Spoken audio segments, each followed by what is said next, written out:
Hello, everybody, and welcome to the Tarda Zone. Um, so the ratings, the overnights have come in officially, and the 7-day consolidated figures for the second episode have also come in, and the ratings continue to go down. Now, obviously, people will argue that this show has basically got into the top 10 and is the fourth or something most watched show, whatever it is, right? But TV ratings across the board are down. And if you look at this honestly, East End, look at the shows that Doctor Who is actually up against. Every single one of them are struggling. And if you look at EastEnders and shows like that, you'll see the reason why those shows are down is because they've inserted agenda into those shows as well. So, while it is such and such when it comes to, its position, it's actually not good at all. Now, I will stress, right, that the show has been on the decline since the Matt Smith era and continued into the Peter Capaldi era, to be fair, right? But we haven't had such a steep decline of the ratings. It's happened only to this era. Under Matt Smith and Peter Capaldi, it was gradual. And,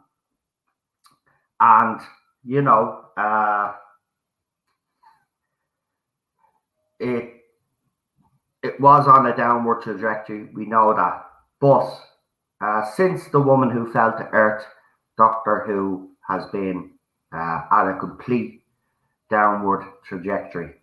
And, while this season is an improvement on Series 11 and 12, it looks like that people have tuned out. Now, why am I saying the rating spinners are wrong? Well, for the simple fact of the matter is they're all trying to say that this show's a success. As I said, you've got to look at the overall picture, which I don't think anybody is actually doing. The other shows are performing badly as well. It's not just Doctor Who, though, I will say that. But there's other shows out there that are performing badly. Look at EastEnders, for example. That show used to get 8 to 10 million viewers. It's down to just I think it's under 3 million, 2 million people are watching. There's a lot of shows out there that are, but there are exceptions to the rule, right? And the exceptions to the rule are shows like Line of Duty, His Dark Materials, and other shows like that. Yes, they're on different times. Yes, they're different type of shows. But the reason why I use them as an example is because they're well written, right? And if you give the audience something that is well written, well, then you could throw out the TV habits have changed rule book, because shows like Line of Duty, Marty actually brought it up, nearly 15 million viewers in overnights. Okay, so there is no excuse, and this is why I'm saying the rating spinners are wrong. For the simple fact of the matter is, yes, TV habits have changed, but the rating system takes all of this into account. And the thing about it is, if you look at the overnights, the 7-day consolidated figures, and the plus the 4+ screen rating, including the AI, you will see that they're also down too, right? And they're only down for the simple fact is that this show has been written badly since Chris Chibnall came on board, right? There's no other way of saying it. This show is not a success because the writing is so dire, right? So while it might have, what was it? Because someone sent me a message, so I'll be fair. So it was in the top 15 last weekend. It was in the top 15 last weekend, and it was the fourth most watched show program on the BBC. But if you look at the state of BBC, and you look at the state of the shows that they're actually putting out, they're not great. So the fact that Doctor Who is still struggling, right, is just down to the simple fact that this is poorly written. I'm sorry, I don't care if it's the fourth most watched show or it was in the top 15. You look at what it's actually up against, and it's not up against anything that I would consider that would be a threat to Doctor Who. Certainly not in the past, but it is now. And, the reasons for that is the simple fact of the matter is that the British audience, the Doctor Who fans, and the casual fan have had enough. They've had enough of mediocre writing, and that is the bottom line. It's the bottom line. The writing is just not good enough. If you give fans decent writing, for the examples that I've used, like Line of Duty, His Dark Materials, you can get the viewers in. There is no excuse for Doctor Who, right? Now, it mightn't just be the writing. It could be the fact that this show has burnt out, right? Because this show has been on since 2005. Maybe fans are sick and tired of the show. Maybe the show does need to be put on hiatus for a couple of years so it'll come back fresh and stuff like that. Maybe fans are, because it's been on a good long while. What's it, 16 years now? This current run. So maybe it is on burnout. That could be a reason.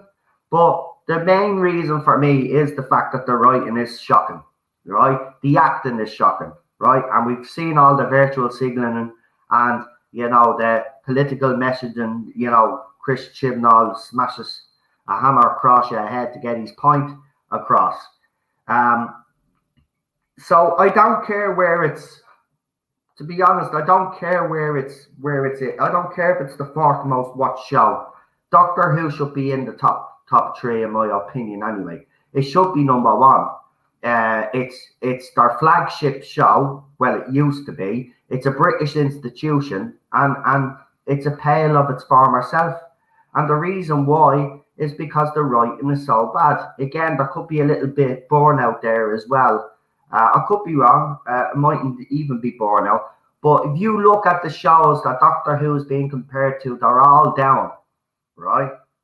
But as I said, there are those few gems, like a Killing Eve, like a Line of Duty, like a His Dark Materials. These shows can still pull in an audience if the writing is compelling, right? And unfortunately, the writing for Doctor Who is far from compelling. Now, I'm going to show you this because, as I said, and people will disagree with me, that the rating spinners, I don't think I'm not sure that they are rating spinners. Sure, some people lean into them while they lean away, which is fair enough. If you believe that's fine. I'm not going to argue with people that don't think that these ratings are too bad. I'm telling you, and I'm going to show you the facts. They are. And if you compare them to the shows that it's actually up against, it's actually truly pathetic. It's actually truly pathetic. It's on a Sunday night as well, by the way, folks. Right? It's not as if it's on prime time Saturday night either. All of these things have to be factored in, right? So you've got BBC are putting out poor content across the board, bar those couple of shows that I mentioned, right? And as I said, if you give the audience, right, compelling stories, compelling characters, right, the British public have already proved that they will sit down in their millions and watch this stuff. The reason why they're not sitting down in their millions to watch Doctor Who is because they're bored shitless. And they've been bored for the last few years. Now, while this season, as I said, has been a huge improvement on the last two seasons that Chris Chibnall has produced, the writing is still all over the place, right? This whole season, as I said last night, it's very inconsistent. And it's if you read the comments from last night, it seems to be very confusing for a lot of people too. So, while some mightn't agree with the title of this video and agree with what I'm saying, that's fine, fair enough.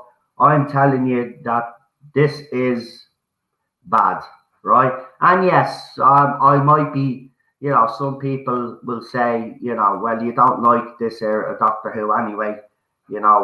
Maybe you're a little bit biased in your opinions. I don't think I am. I think I'm looking at this objectively. You've got to look at the overall picture. BBC across the board with their content is down, except for those couple of shows that I've mentioned. So when you're actually putting them up against those shows, it's not really a true reflection. Doctor Who under RTD did very well. It used to get 10, 11 million viewers, sometimes even more. There is no excuse for this show to be in the state that it's in, but it is in the state because the writing that we have, and it's boring fans. So I want to show you this because this is absolutely startling. So let's see. Actually, there's a new setting here apparently that I can use. There you go. So I can small screen myself there. So I hope you could see that. So for episode 1, the overnights were 4.43 million. The consolidated figures were 5.69 million, right? And the +4 screen was 5.79 million, and the AI was 76. The first time, as far as I'm aware, that Doctor Who has had an AI below 80, right? Now, episode 2, the overnights are down on last week's overnights. The first week's overnights, we have 3.96 million. The consolidated figures were down yet again for that episode. They were 5.2 million, right? And the AI, the +4 and AI, obviously have come in on that one, and it's 5.10 million. And the AI jumped up by 1 from 76 the first week to 77. Now, the third episode of this series has dropped yet again, folks. It is now at 3.76 million. It's lost 200,000 viewers, right? Now, but look at the trend here, right? So the overnights are showing a downward trajectory. The consolidated figures are also showing a downward trajectory. Now, we don't have the 7-day consolidated figures for the third episode just yet. But for the first 2 episodes, the +4 screen are down, right? So it's gone from 5.79 million, right, to 5.10 million. So it's lost over 600,000 viewers, right? 600,000 viewers, right? So, as I said, overnights are down. Consolidated figures are continuing the downward trend, and the +4 so far screen is showing a downward trend. Now, this excuse that TV habits have changed is a load of bull. And I'll tell you why it's a load of bull. You can excuse the overnights and make up excuses for the overnights, right?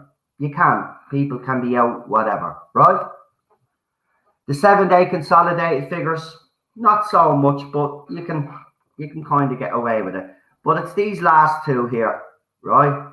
Look at the drop right here. You can't make excuses for that, right? Yes, TV habits have changed, but it doesn't excuse the fact that these are down. And the reason why these are down is because, as I said, the writing is so bad. If you have shows like Line of Duty that are well written, great character development, and I'm only using that as an example, by the way. I know they're 2 different shows, but the reason why I'm using it as an example is because those shows are well written. Same with Luther. Luther is coming back now. Luther will be a rating smash for the BBC, right? Everybody knows, even before the season starts, everybody knows that Luther will be a ratings hit. And why will it be a ratings hit? It's all got to do with the writing of the show, right?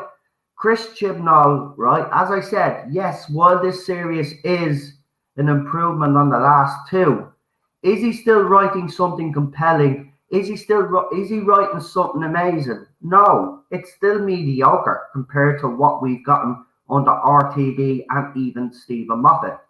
And if you look at the ratings for their areas, look at what shows they were up against at the time as well. You've got to take that into account. Now, EastEnders, as I said, all of these other soaps and these other shows that Doctor Who would be competing with are all on a downward trajectory because the writing is so bad for those shows anyway. They've inserted their agenda and all of this other stuff. I actually watched an episode of EastEnders there the other day, and I tell you, oh my God, how far that show has actually fallen. No wonder it only has 2 or 3 million viewers. But these are the shows that Doctor Who is actually getting compared to, right?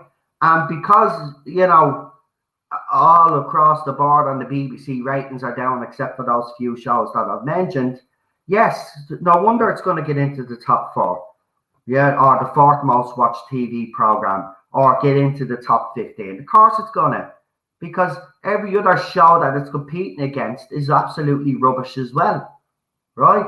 My point is, if Doctor Who was written decently, right, we had compelling characters and a decent story arc, right, Doctor Who would be killing it in the ratings. It'd be doing a lot better than what it is.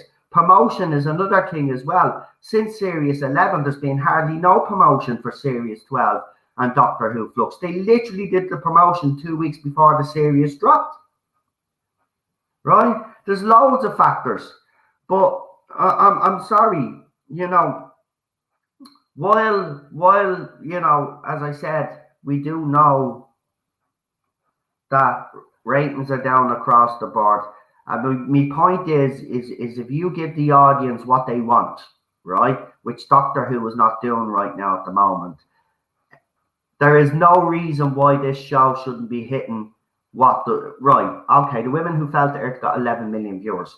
I'm not saying that they get 11 million viewers each week, but if this show was decently written, right, you could get between 8 or 9 million for this show easy, right? The reason why it's suffering so bad is because nobody is connected with Jodie Whittaker's Doctor or the characters that are in this series, and Chris Chibnall and his writing team are just dire.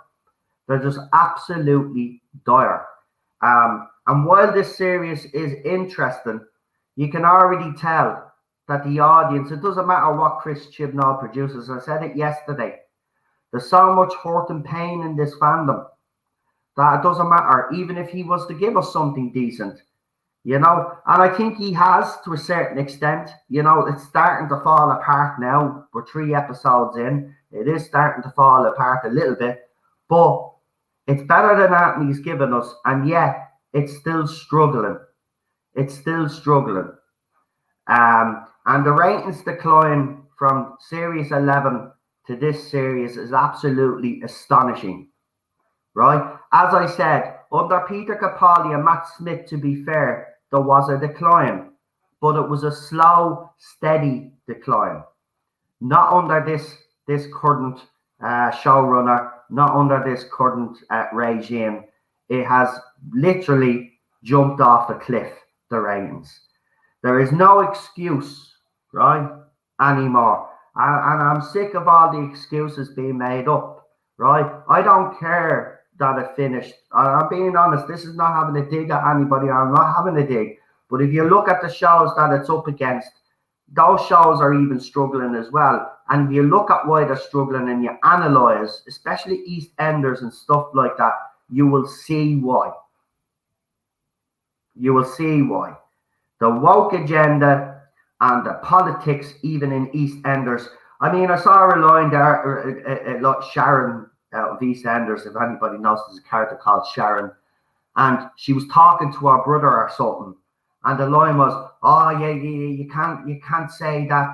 That's offensive. It's woke or something like that." It was a stupid fucking line that East End people would never fucking say. They're not politically fucking correct. They're like the Irish people. We're not politically correct, right? So this is what I'm trying to say. Yeah, I am saying that these spinners are wrong, because you've got to analyze every little thing in this TV land, right? And as I said, BBC across the board with their content are down, except for the exceptions of shows like The Bodyguard, which aired a few years back, Line of Duty, Luther is coming back, which will be a rating smash. You have Killing Eve, which is smashing the ratings. And why?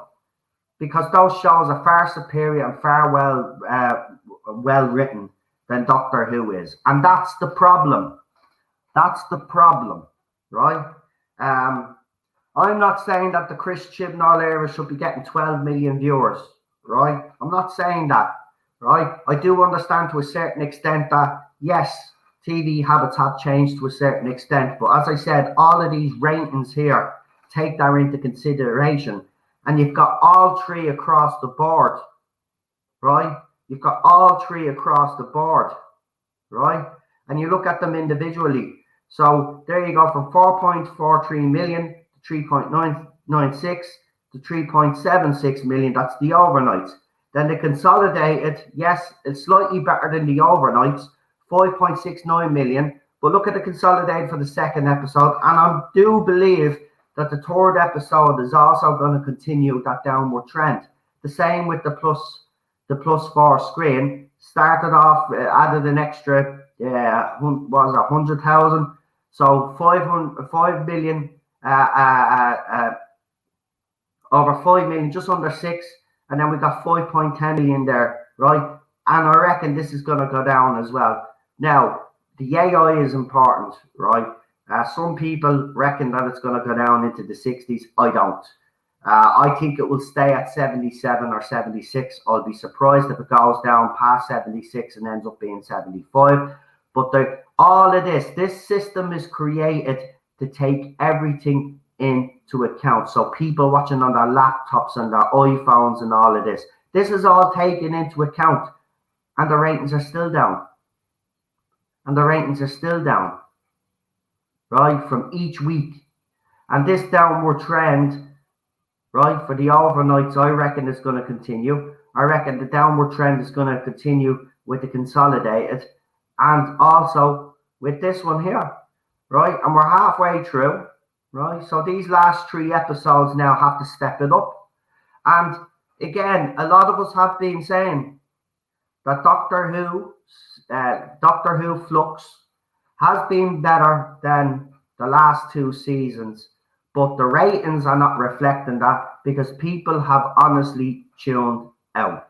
For a lot of people, this timeless child thing was a killer for them, and once that happened, they just said they had enough. Do I blame them? Not really. But this is the result. Look, you've got to look. I don't care how you spin these ratings. It's bad. It's bad. Let's see what everybody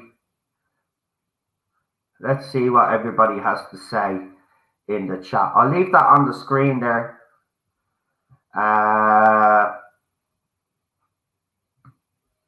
Please, just keep the comments nice, please. Anyway,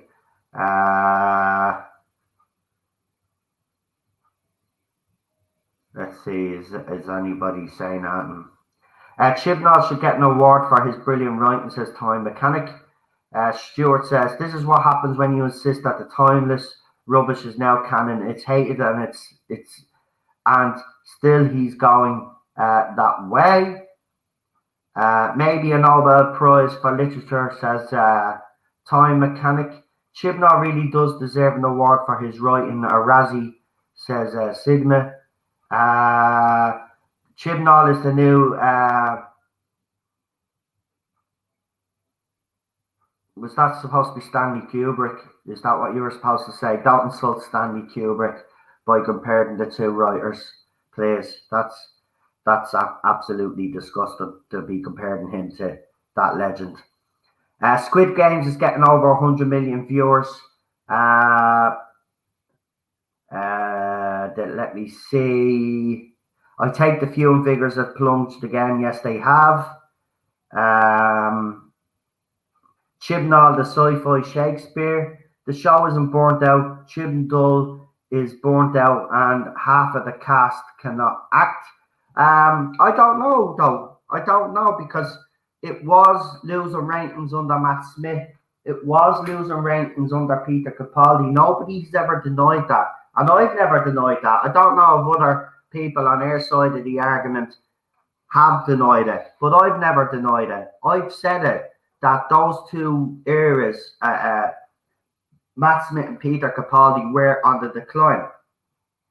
The difference is that the decline for this era is a lot more. It's going down a lot faster, and it's a lot steeper of a decline than the last two eras that I've mentioned.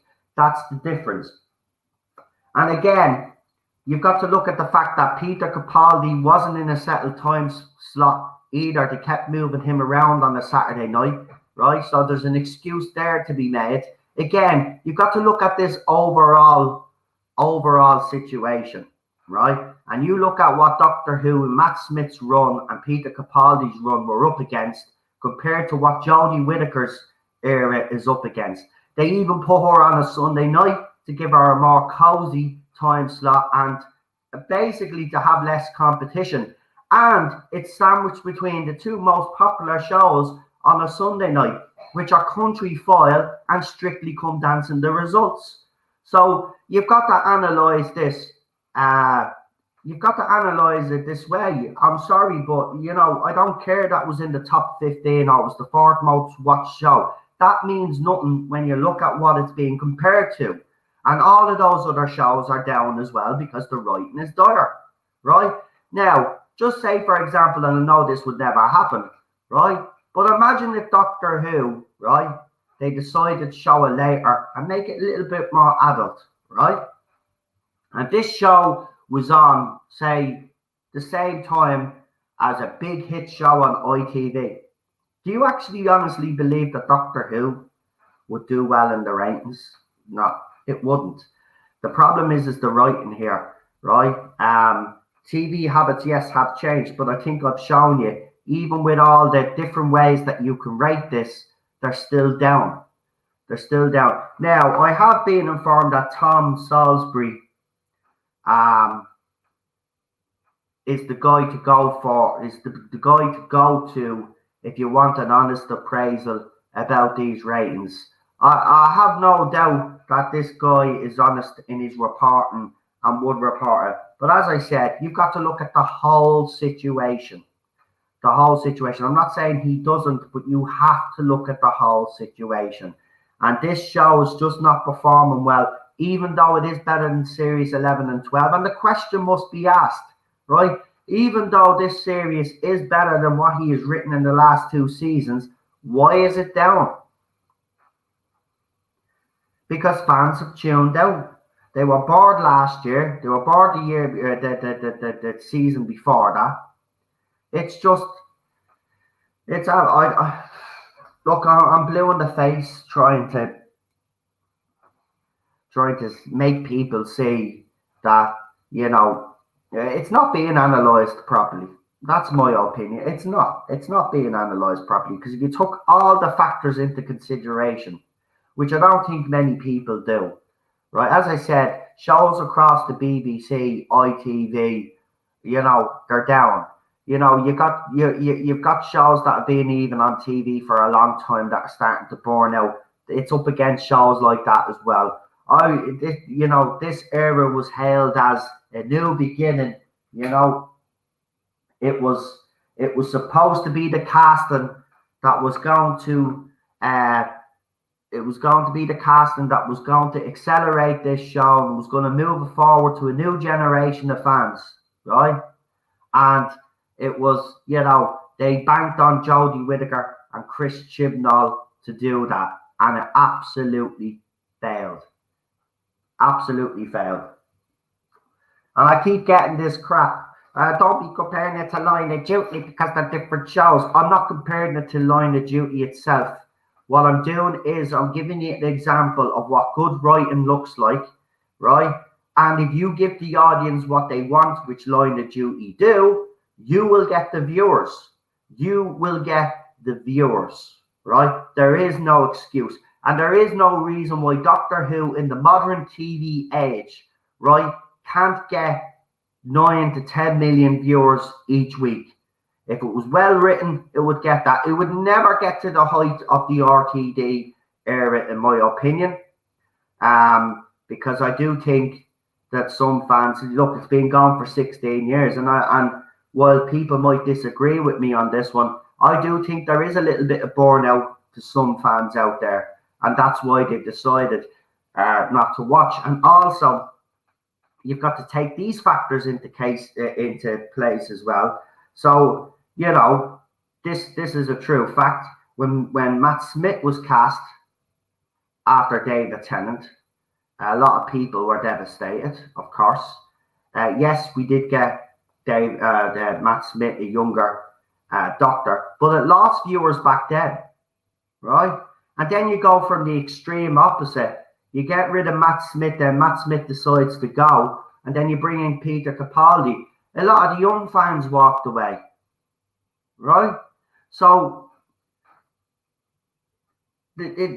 each decision that they've made with the casting as well has affected the ratings of this show. And then you get to Jodie Whittaker. Yeah, she started off well with her 12 million overnights. People were actually shocked by that. To be quite honest, I was one of them. But I think everybody was curious. But look what happened since then.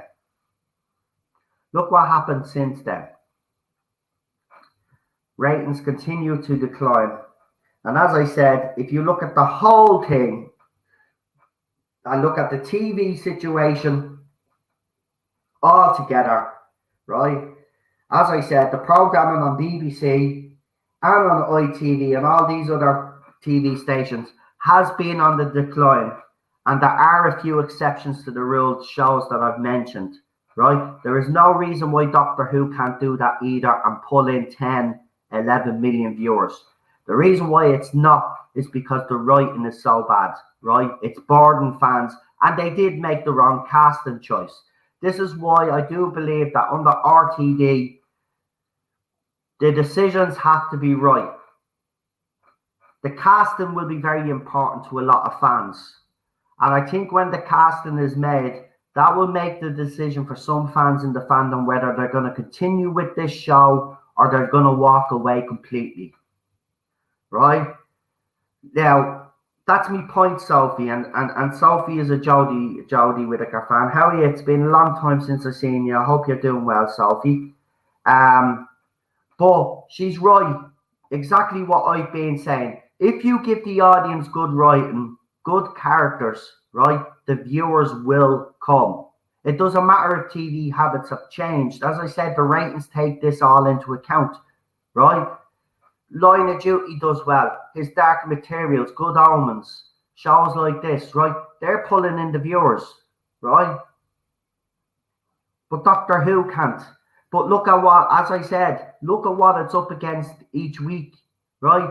All of the BBC programming is shit, right? All of the ITV programming is shit, right?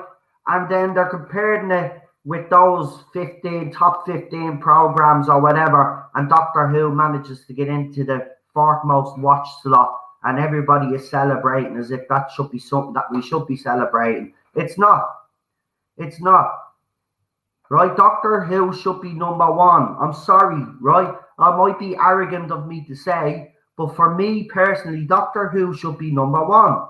If it was well written, it had dynamic characters that we can get invested in, right? Because still to this day, after 3 series of Doctor Who, has anybody made a connection with Jodie Whittaker's Doctor yet? Has anybody made a connection to Mandeep Gill's character? No. No. The only characters that people have connected with during this whole era has been Bradley Walsh, and now we've got John Bishop, right? And why? Ask yourselves why, right? Because during this shit era, those 2 characters were actually half decently written. I think John Bishop's character is a bit more well written than Bradley Walsh's character. But why are fans latching on to those particular characters? Because there's something there with those characters. There's something for them to get behind. And people were genuinely devastated when Bradley Walsh decided to hand in the TARDIS case, because a lot of fans were telling, well, I'm only watching it for Bradley Walsh. And this is the excuse, this is what we're hearing now. I'm only watching because of John Bishop, because they're characters that throughout this era, I'm not going to say they're well written, because they're not, but they're better written than the main character, which is the Doctor, right? And everybody's latched onto those two.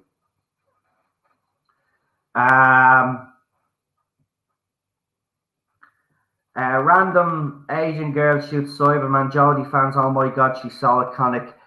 She's from Belfast. Can we stop all of that nonsense? By the way, she's from Belfast. She's an Irish woman, so have respect. I know that there's a lot of this casting happening, but you know there's more to that character to come anyway. So, you know, people saying that she's a token character and all of this in the checkbox. Again, I'm going to disagree, because she's going to have a big role to play in this. That's the difference. Yes, you could see that there is more diversity in Doctor Who, right? Especially under the Chris Chibnall era. But that isn't necessarily a bad thing, folks. If they're given a great character development and great writing and a great story, right? It doesn't matter what skin color they are or what gender they are. That's the point. The fact of the matter is that none of this is actually the case with Doctor Who. Chris Chibnall is just such a bad writer. And you can't, and fans won't be able to get behind these characters, and they will be cynical and will say, oh, she's just a checkbox, right? Just like in the first episode, Dan's girlfriend. Everybody was saying, oh, they only brought her in because she has one arm. She's a checkbox.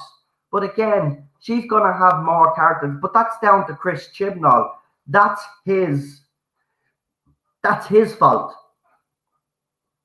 That's his fault, right? It's not the actresses or the actors' fault that they're so poorly written, right?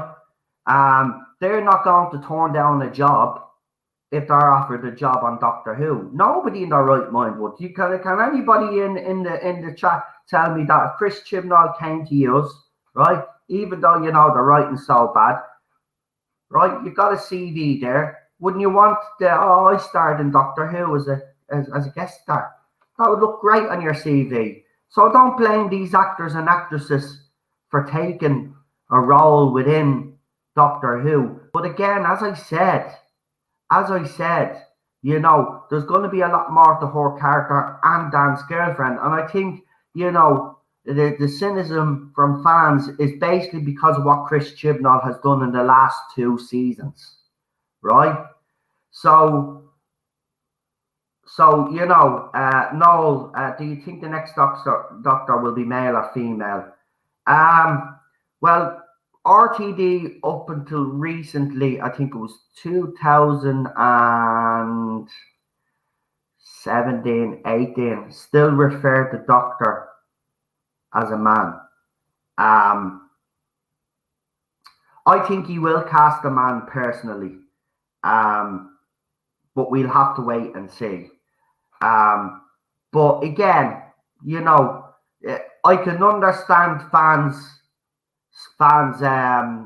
being coy when they see an actress like Belle in a character like Belle in the show, or Dan's girlfriend in the show, because it has been hammered home. It has been, you know, it's very evident.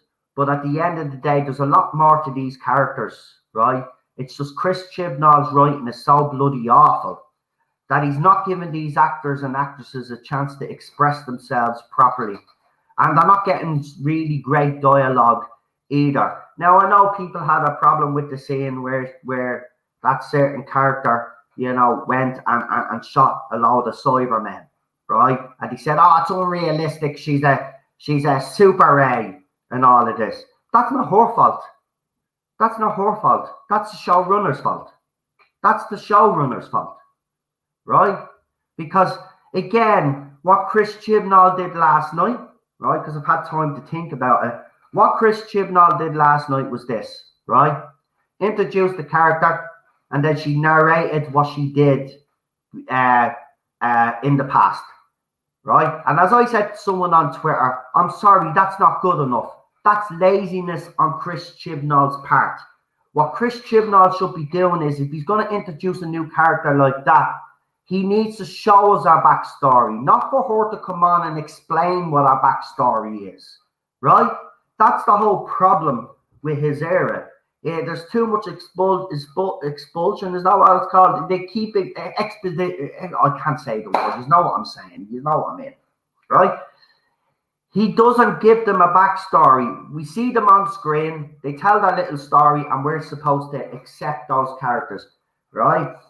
And we're supposed to feel something for those characters. But the reason why we don't is because, you know, as I said, there is no connection there, because literally you're bringing someone on screen. Oh yeah, so this is what I did in the past. I killed some Daleks, I killed some Sontarans, and I did this, that, and the other. Show us. Show us. This is why he's lazy. And this is another reason why the ratings are down. Because fans can see through this, and they've had enough. They've had enough. It's, you know, there's so many different reasons why the ratings are down. It's unbelievable, right? But I am sick of this, and I've been hearing it quite a lot. You know, certain female characters have been introduced to Doctor Who, and then straight away all the diversity hires, right? Whether that is the case or not, right? It's not those actresses' fault, and it's not their fault that Chris Chibnall has given them horrible dialogue and horrible scripts, right? This all goes back to him. He's the boss. Yeah, true. Too much talk and not enough action. That's what I mean. How are you supposed to get invested in these characters, right, when they're on screen? Now, we know something's going to happen with Belle and Vinder, right? And apparently Vinder's going to break our hearts and all of this. But can people honestly say, when we get to that scene and whatever happens, or that happens, those two characters, these are going to be overly upset? No. And why is that? Because they're poorly written. They're poorly written. He hasn't given them enough substance for the audience to actually say, oh, Vinder's broke my heart, or stuff like that. You know? Real variety is diminishing. Performers who knew their craft, Brucey, Les Dawson, Wogan icons that are no longer with us, but such status that's not being replaced, all having an effect on viewership. Exactly. As I said, you've got to look at the whole thing. As I said, BBC's ratings on most of their programs are down. It'd be the same with ITV and all of these other stations. I'm under no illusion that, yeah, people are turning off TV. But at the same token, if you've got shows like Line of Duty, and again, bringing it up as an example, because I keep getting called out on this, I'm only bringing it up as an example of how good writing, when the writing is spectacular, and you have riveting stories and characters that you can actually get behind. And there are a few people in my chat that watch Line of Duty. If that happens, any particular character in that show, right? Tell me how you feel. Doesn't it gut you if something bad happens to certain characters that you love? Yes, of course. But why is that? Because they're well written, they have a good backstory, and great character development. None of that happens in Doctor Who, right? He introduces a new character, they explain the backstory, and to him, that's character development. No, it's not, right? If Belle actually fought the Daleks, show us. If Belle actually fought the Sontarans, show us, right? Showing us a scene where she takes out 8 Cybermen, right, is not character development. It's laziness. It's laziness.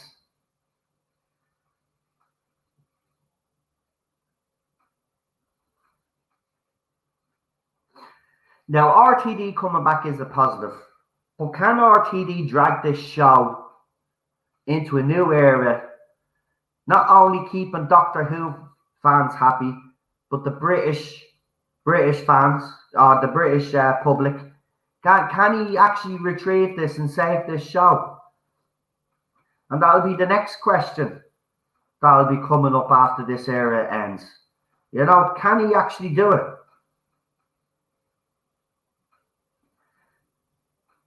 I mean, for example, last night, we watched last week's trailer, right? We all thought that the Cybermen were going to play a huge part in this episode. And then we watched it, and you were in it literally for 5 minutes or something.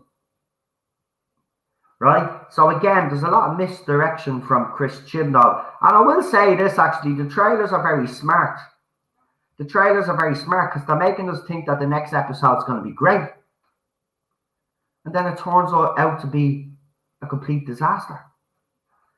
Let's see. We got a few comments in the chat. So I'm just going to go back up again because the chat, what the hell is going on here? Okay, so we'll just move up there because I think there's a few questions. No, do you think, well, I already answered that one. I personally think he'd probably go with a man.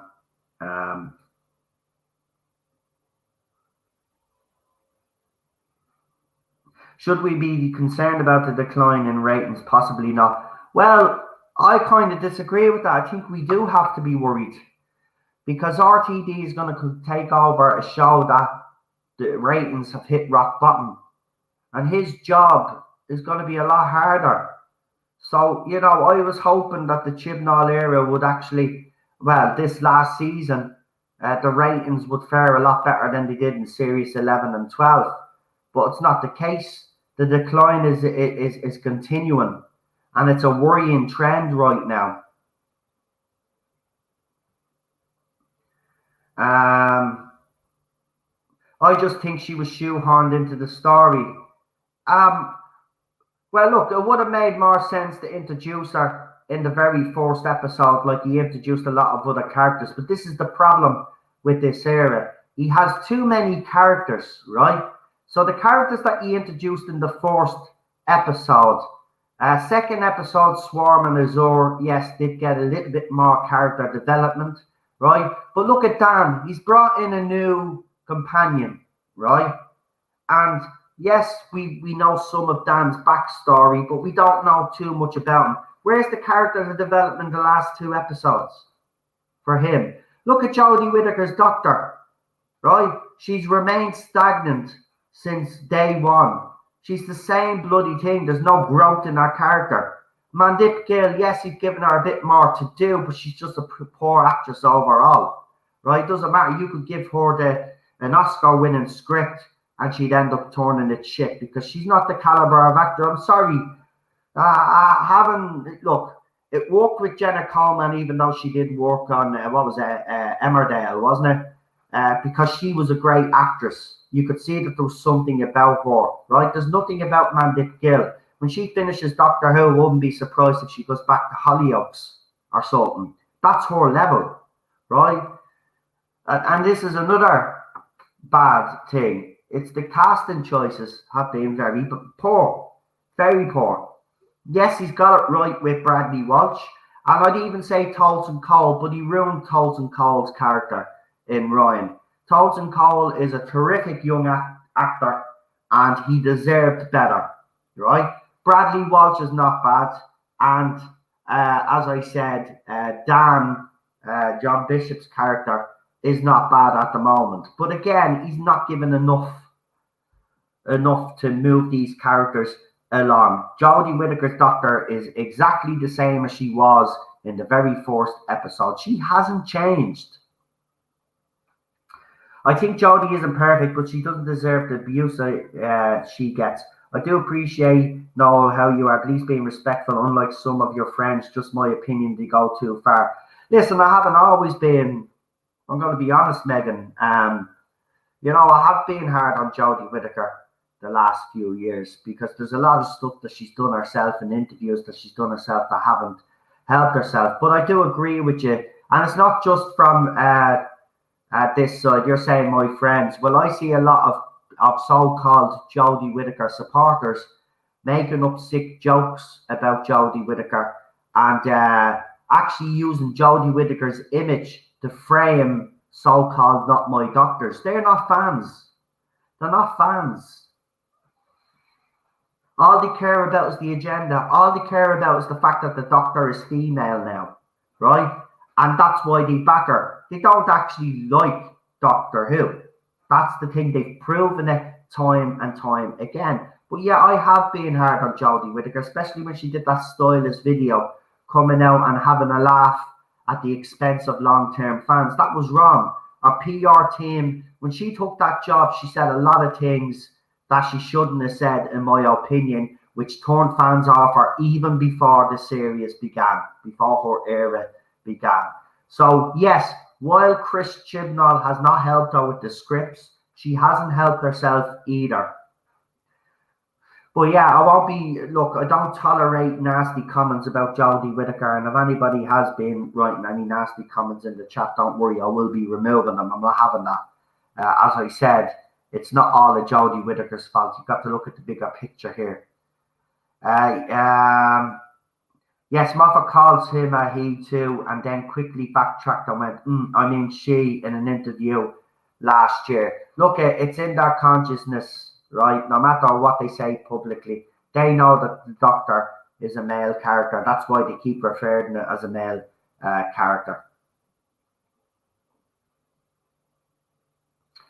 Seriously, there's a big Chinese community in Belfast, has been for a long while. Nothing wrong with that. Same with Dublin. We actually have a Chinatown in Dublin, right? I've no problem with the actress or whether she's Chinese or not. I don't give a crap. All I want to know is what our character is going to do. And to be honest, she looks like, I have to be honest, considering that she was basically told to read out what she had done in the past. The parts that she was in, she acted very well. She's a very good actress. The problem is Chris Chibnall doesn't utilize the talent properly.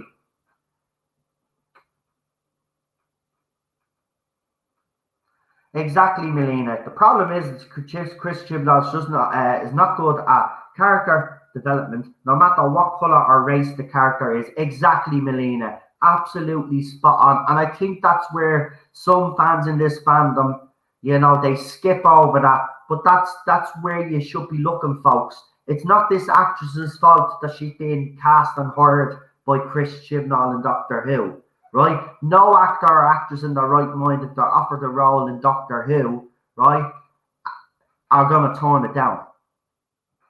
Unless you're a mega star, of course.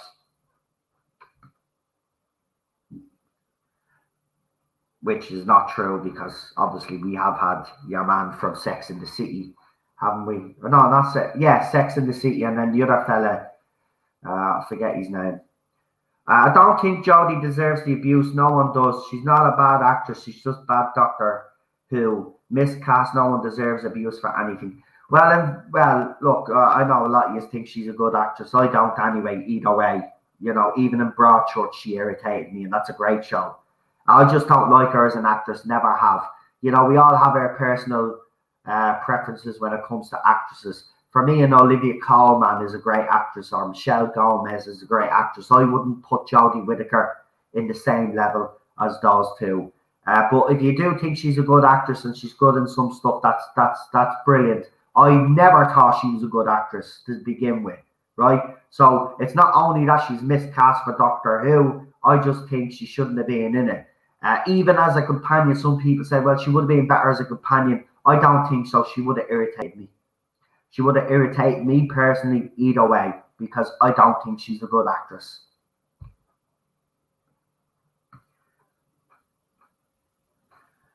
True, she does what the script tells her to do. Exactly. Davis won't bank his return on casting another woman. It's been tested, it failed, and now he's going to go back to what actually works. Which, David, I honestly, personally believe that would be the case. The easy death of the Cybermen is Canagal. Ace used the slingshot and gold coins because some writer read that they were weak to gold. It Again, exactly. But because it happens to be, and I'm going to say it out straight, but because it happens to be an Asian woman playing the part, it seems to have had more of an outrage. Do you get me? And this is what I'm saying. Yeah, you kind of have to move away from that. The actress, it doesn't matter what nationality she is, or what country, yeah, of origin and all of this, right? Bottom line is she was cast to do a job, and for what she was given, she did okay to me. Is she a compelling character? Am I going to be sad if anything happens? Or no, because that's the way Chris Chibnall has written her. Same with Vinder. I do like Vinder, but again, at the end of the day, if anything happens to him, will I be overly devastated if something happens to him? No, and that's down to the showrunner and his writing team. They're just not good enough. I agree that characters are all paired off if they will just keep Jodie to the side.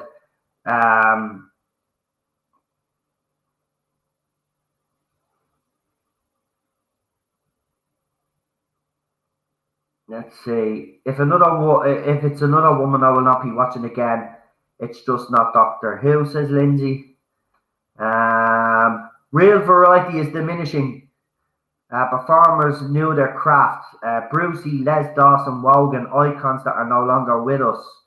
But such status that's not being replaced, all having an effect on viewership. Exactly, even presenters and all are not as good as they used to be. And again, as I said, you've got to look at the whole picture.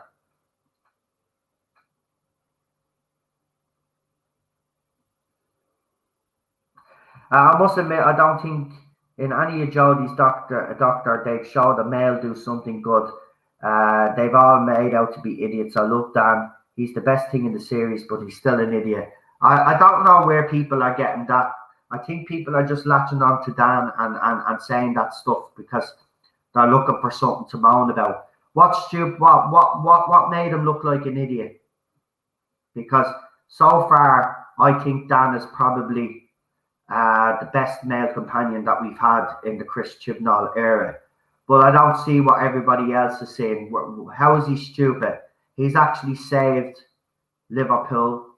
He worked for a food bank, helping the poor people. What's an idiot about him? What has he done that is idiotic?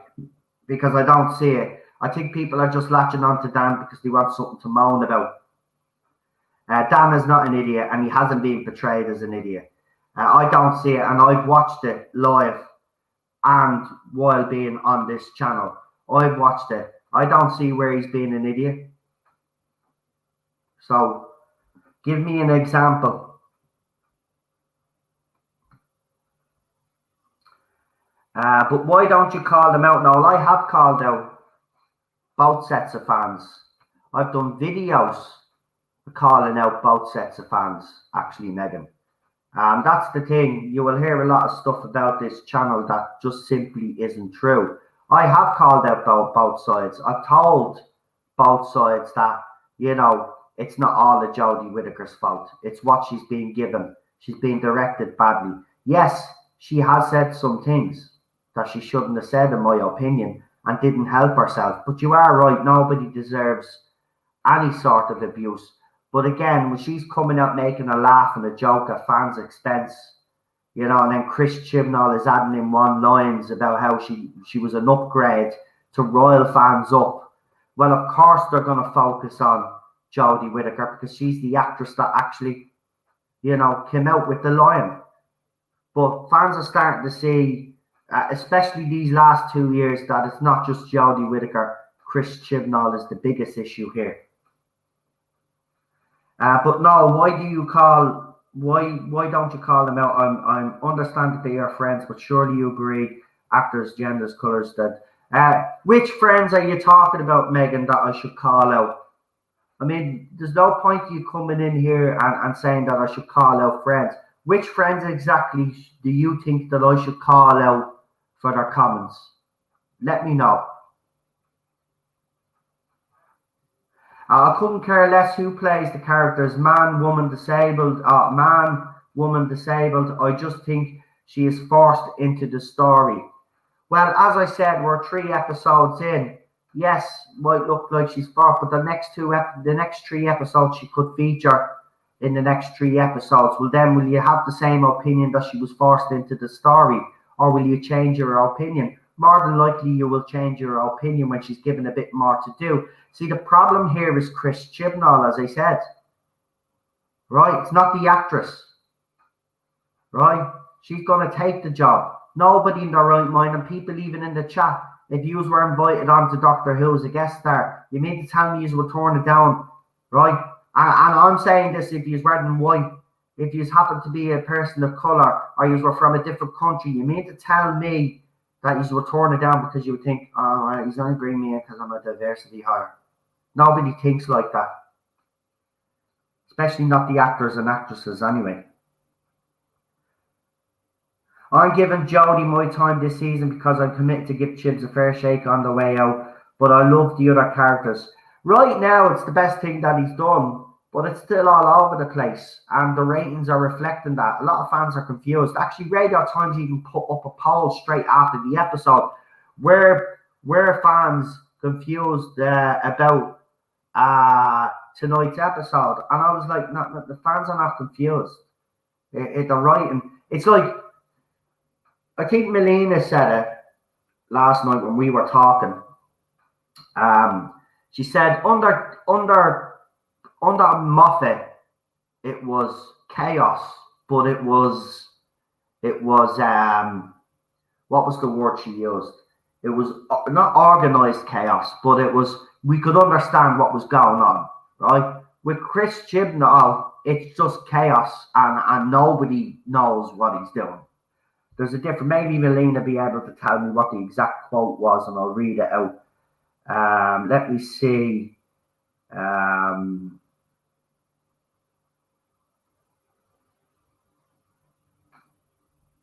Bottom line is Chibnall cannot write sci-fi, and that's one thing we can all agree on. It's the only thing we can agree on. Sally says the only good thing that can happen for Doctor Who now is to retcon all New Who and the TV movie and bring back the 7th Doctor, Sylvester McCoy, and pick up where proper classic Who left off. Unfortunately, that would never happen. I mean, fans have been calling for Paul McGann to come back for years, and he still could play the Doctor, because look at him, it's like as if he's never aged. He could play the Doctor now, but they've resisted the temptation to bring him back, except for that, obviously, that little webisode that he did. What was it? We had the Day of the Doctor, so it was the Night of the Doctor, I think it was.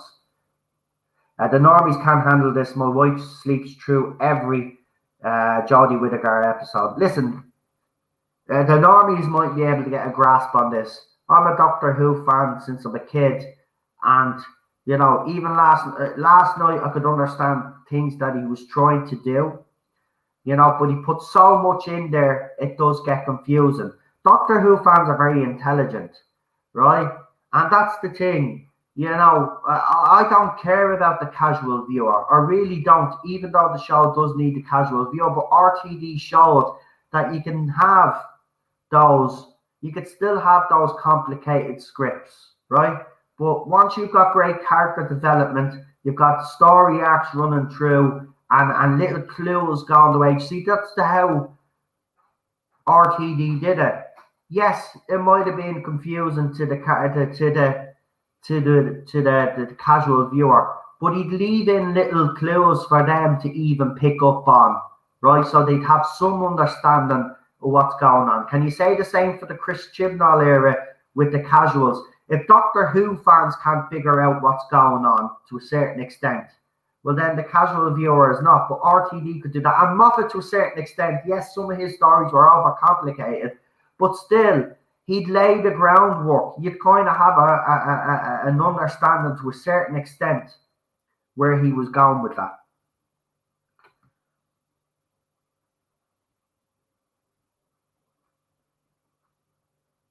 And now, follow up to my last question. Do you think he will get equal backlash for casting another man as he would another female?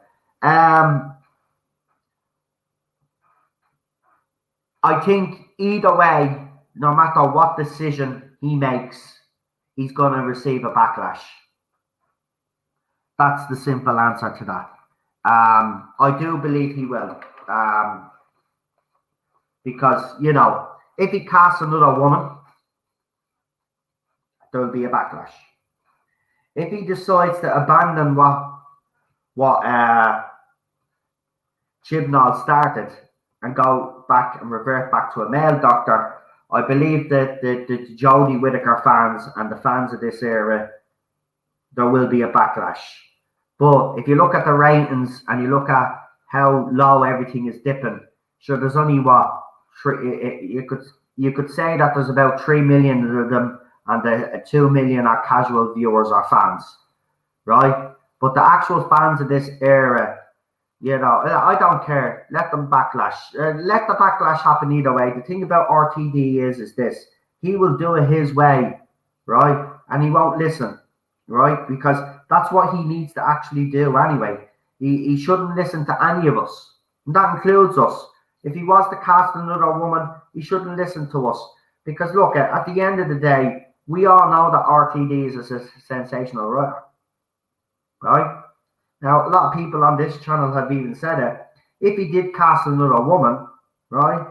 Yes, they would be pissed off about it, but they'd give it a go for the simple fact is they know that RTD can actually write female characters. He can actually develop these characters properly. And that's the thing. And it'll be the same with a male doctor. Everybody will know at the end of the day that he will give these characters, and he'll make us fall in love with these characters. That's the thing with RTD. Doesn't matter who he casts. He could cast a circus clown and he'd make it work, right? And he'd get us all behind that, because that's how clever he is, and that's how intelligent he is, and that's how good of a writer he actually is. The problem with Chris Chibnall is not only is he a terrible sci-fi writer, yeah, he's great at writing drama, that's his forte, but he cast a woman who was miscast, in my opinion, and that's my opinion on Jodie Whittaker.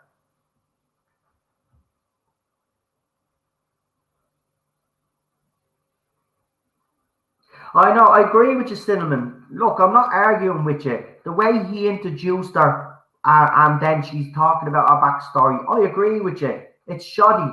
But as I said, you can't really call her a diversity hire because, and I'm not saying you are, but I'm just saying people are. She's going to feature in the next few episodes. The same with John Bishop's girlfriend. There's more to her, and she will feature in the next few episodes. So they're hardly diversity hires if they're going to be given some substance. Now, whether it's going to be good or bad, that'll be the big question. All right, let's see what more. I'll answer a few more questions here anyway. Let me see. Brad, because this is good. I never really do this. Oh, shit, I forgot me pasta. Wait. I'm going to go there fucking dinner now. Whoa!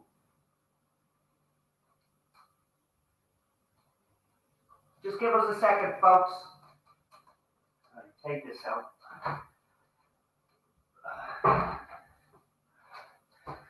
We're having a lovely pasta bake with cherry tomatoes and chicken and all of that other stuff. So I'm just going to leave it rest there for a minute.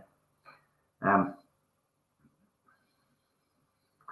I missing something? Was Belfast, Belle's home planet, destroyed from the flux?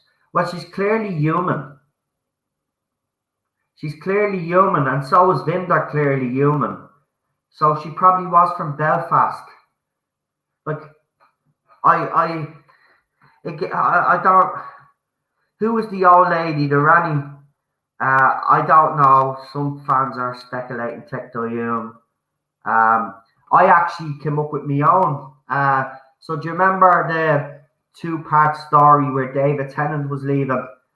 And do you remember the part where the master, is it the doctor, falls through the glass ceiling, lands on the ground, and then he sees this woman and she has her eyes covered? And some have speculated that could have possibly been the doctor's mother. Well, I actually think it's her. That's who I think it is. Some fans are speculating it's Tech Young, but I actually think it might be the woman that was in that, because she had her hands over her eyes like a weeping angel, and we have a weeping angel story next week. Maybe I am jumping the gun a little bit, but I actually think it's that woman from that episode, which would be interesting. It feels like there's going to be a total universe reboot. I honestly believe that could be the case. Let's see what we got. RTD is an award-winning writer, which we know. Hope he can win back fans from this dark age. Look, his writing is such that even if he doesn't win back, and this is why I'm saying to Doctor Who fans now, if Chris Chibnall doesn't retcon the Timeless Child the way you want, I'm just letting you know, and this is being said by several people, not just me, but I've been consistent on this, and you need to realise that this isn't happening. And I'm sorry to shatter some of your hopes and dreams, but RTD will never retcon the Timeless Child.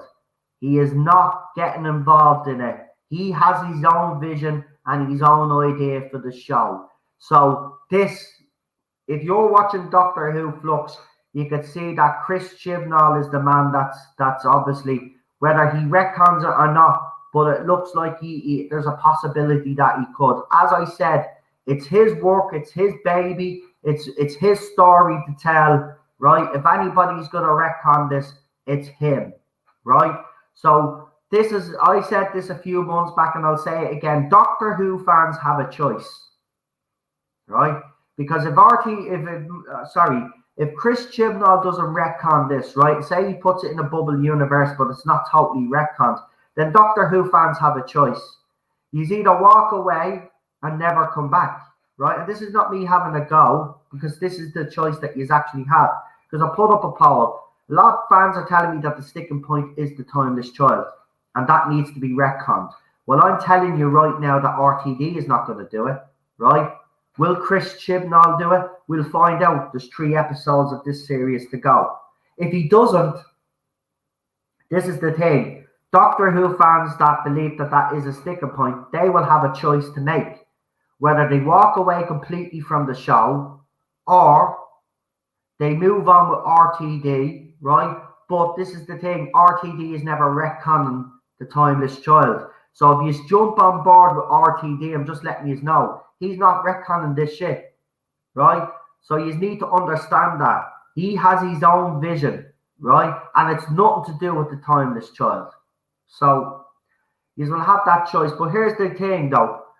I think it will be RTD personally would probably want to bring back fans, right? But BBC Studios and Bad Wolf Productions will be looking at the bigger picture. How can we bring a new audience into the show? And this is why they brought RTD back, because it happened the last time when he rebooted it in 2005. So, you know, it could end up well being that a lot of Doctor Who fans that find this a sticking point are going to be left behind, and new fans are going to take their place. And that's just the reality of the situation. That's why I'm saying to Doctor Who fans now, you know,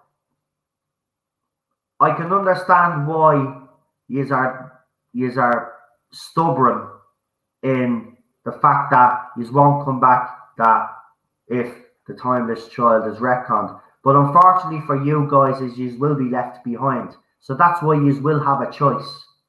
And the choice will be yous either stay with the show and move on with RTD and ignore what's came before in your own headcanon if Chris Chibnall doesn't retcon it, or simply just walk away. That will be the choice that you have. Because there's no point in you hanging on in the RTD era and you are going to bitch and moan about how we should retcon the Timeless Child. You know? Because we're all going to move on. You know? Either way, I'm watching the RTD era. I'm going to give him a go. Right? The GOAT is back as far as I'm concerned. So I'm going to give him a go. The Timeless Child, yeah, I hate it. It gutted me. I broke down crying over it. But I'm a fan of Doctor Who. since I'm a kid. I'm now in my 40s. I'm not going to abandon this show now. I'm going to continue to watch it for as long as it's on TV. And now that RTD is coming back, I actually do have hope for the future. But I'm telling you now, you need to get this idea out of your heads because it's been reported by multiple people, not just me. RTD will not retcon the timeless child or the timeless children. This Doctor Who flux could well be Chris Chibnall retconning it or putting it in its own bubble universe, right? But it will have nothing to do with RTD, right? RTD is being brought back for a reason, right? He has his own vision, but I've also been told that this is a full-blown rescue mission. And don't be surprised if he actually does fucking reboot the whole thing and just simply ignore what's came before. Sure, we don't even know how Chris Chibnall's era ends. It could end up well being that Jodie Whittaker's Doctor, we see the start of a regeneration, and that's it. It's done. And then we get into the RTD era, and it's not even, that's it. Right? Because by the looks of things, this looks like it's either going to be in a different dimension or a bubble universe or whatever. And this is the way that Chris Chibnall seems to be going with it. But I'm telling you now, and it's a fact, RTD will not retcon this, so you need to get that out of your heads. And I've been trying and convincing people, to try and get behind RTD, but he's not going to retcon this. He doesn't want to spend his era trying to explain RTD shit.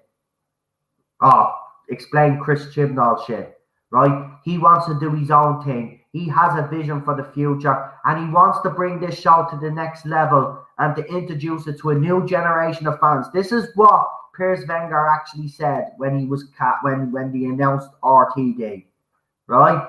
They want to bring it to a new generation of fans. They want this show now to become a global, like it used to be, a global entity, right? And that can happen under RTD. But if everybody's sticking pointers this time, this children's stuff, and think that RTD is going to come in and wreck on it, well, then I'm going to say this, and I'm sorry to say this, you're sadly deluded.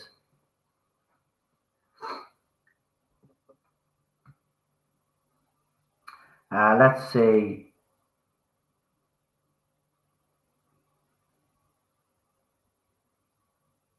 We've got a lot of...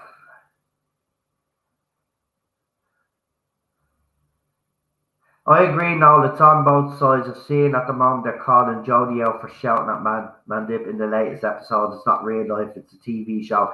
Yeah, but the Jodie Whittaker fans are going mad because they've been shipping those two characters since Series 11.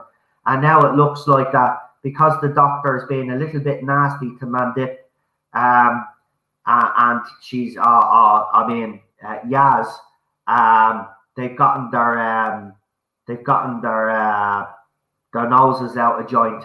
Also, the fact that, Swarm had his hand around her neck, that upset a lot of fans. So much so that actually some fans out there threatened to kill Chris Chibnall. And I'm not making this up because there's actually screenshots that Lee, problem being, as you know, actually showed me. Now, I'm not going to throw them up on screen because I haven't edited them. But they're there. They threatened Chris Chibnall. How dare you? Don't you dare. Or come and hunt you down and I'll kill you. Right? This is their attitude. Right? Because they've been shipping. Listen, that's all the only reason why they're part of this show. Because you got two women in the TARDIS and they're hoping that basically they have some sort of relationship.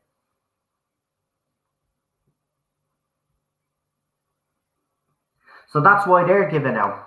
And then you have fans on their side that are giving out because we could see what's going on. We could see what he's doing. I mean, that double bed in the first fucking episode wasn't put there by accident, right? This was Chris Chibnall pandering to the Jodie Whittaker fans. But then in the second and third episode then, and this is what he does, he'll pander to them on one hand, but then the next couple of episodes then, he will get the Doctor to treat Yaz like crap.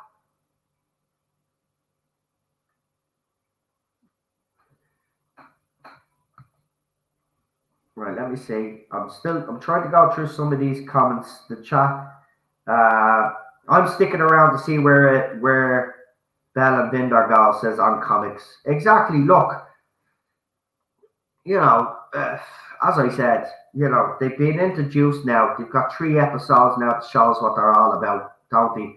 And I do like it. Vinder did get more character development, but someone was arguing that point, well, because someone brought up about character development being very poor, and then someone used Vinder as the example of great character development. But as I said, well, that's one character.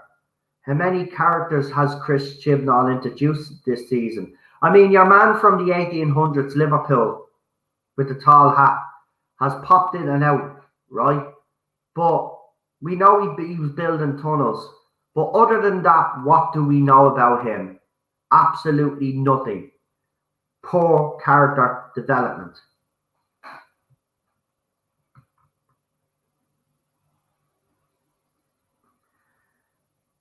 Belle was another Mary Sue, no flaws whatsoever. Like Rey in Star Wars, she's a top-class warrior. The Cybermen easily wiped out. Well, Raymond, that's a bit of a stupid comment to make because if you look at Cybermen stories from the past, the way they died in Revenge, was it Revenge of the Daleks? Was that the one on the space station with the little robotic worms, or whatever you call them? Look at how they were defeated. That was quite stupid. That was quite stupid. The problem is though, the difference between those two, I'll say this, is this. In that story, Revenge, there was actually a build up to it.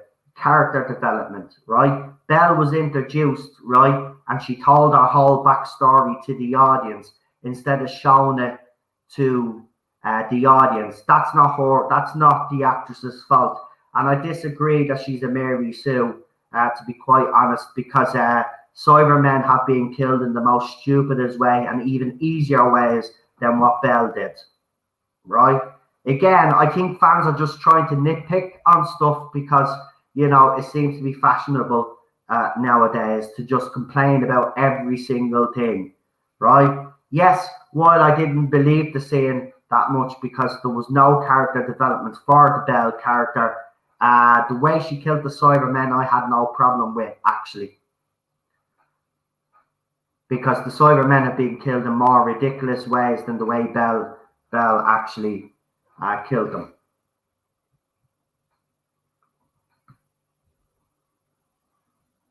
Again, this Mary Sue line is from certain YouTubers out there that like to just use that. Every character is a Mary Sue to them, even though it's not true. A lot of them are, yeah, I will agree. But she's not a Mary Sue. She's far from a Mary Sue. And I'm sorry, I will defend it.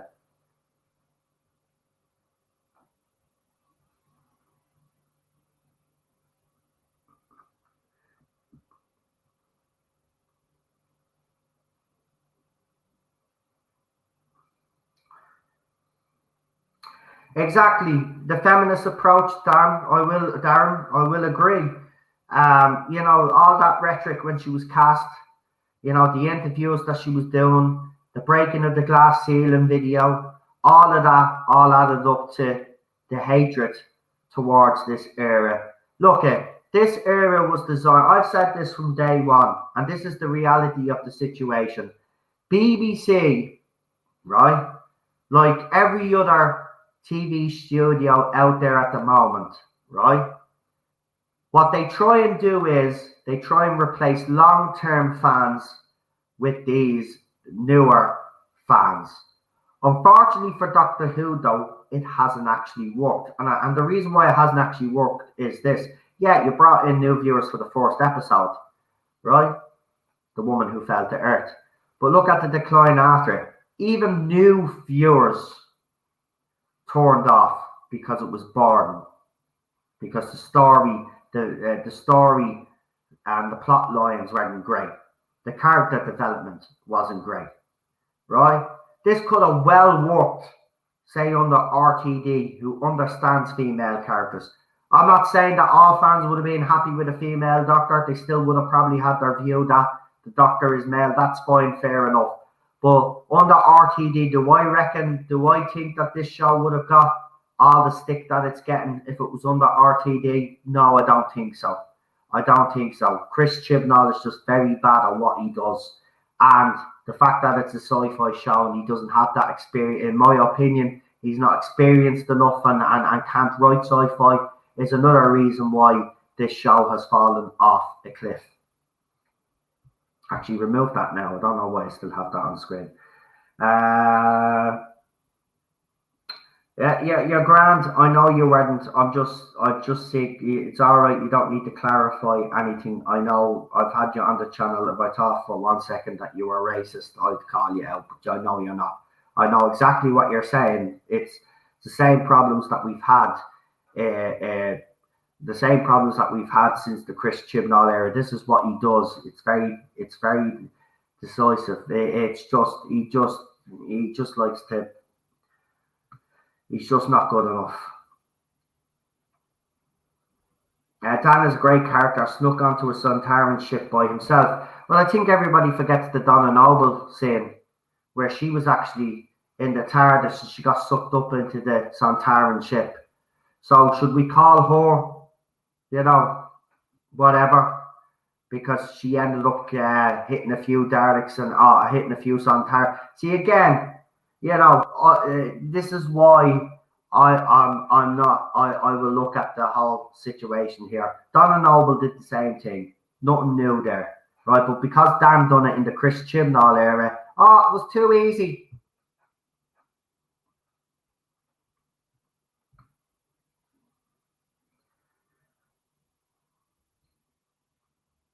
I was afraid that Dan was going to be used like a joke, but so far he's the best thing of this era. I find him quite charming. Exactly, he's not. And I've asked for an example where he's an idiot and stuff, and nobody, as far as I can see in the comments so far, I haven't seen anybody come back at me with examples of where he's being a fool, right?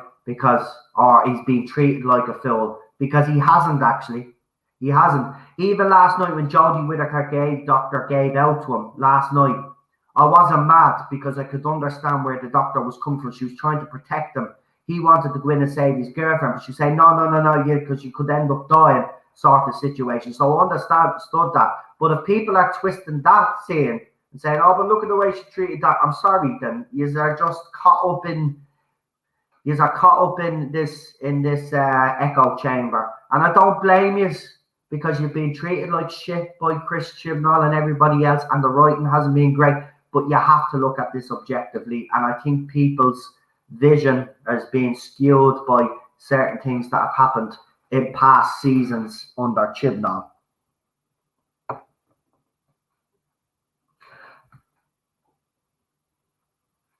Yeah, let me see who else.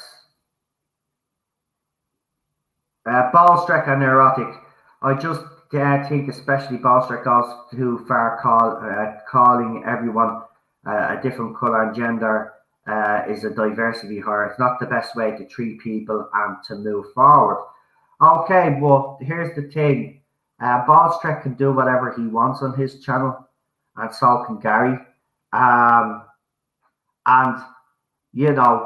reason why they have those opinions is because of Series 11 and Series 12, and they've seen this happen, this type of casting happen.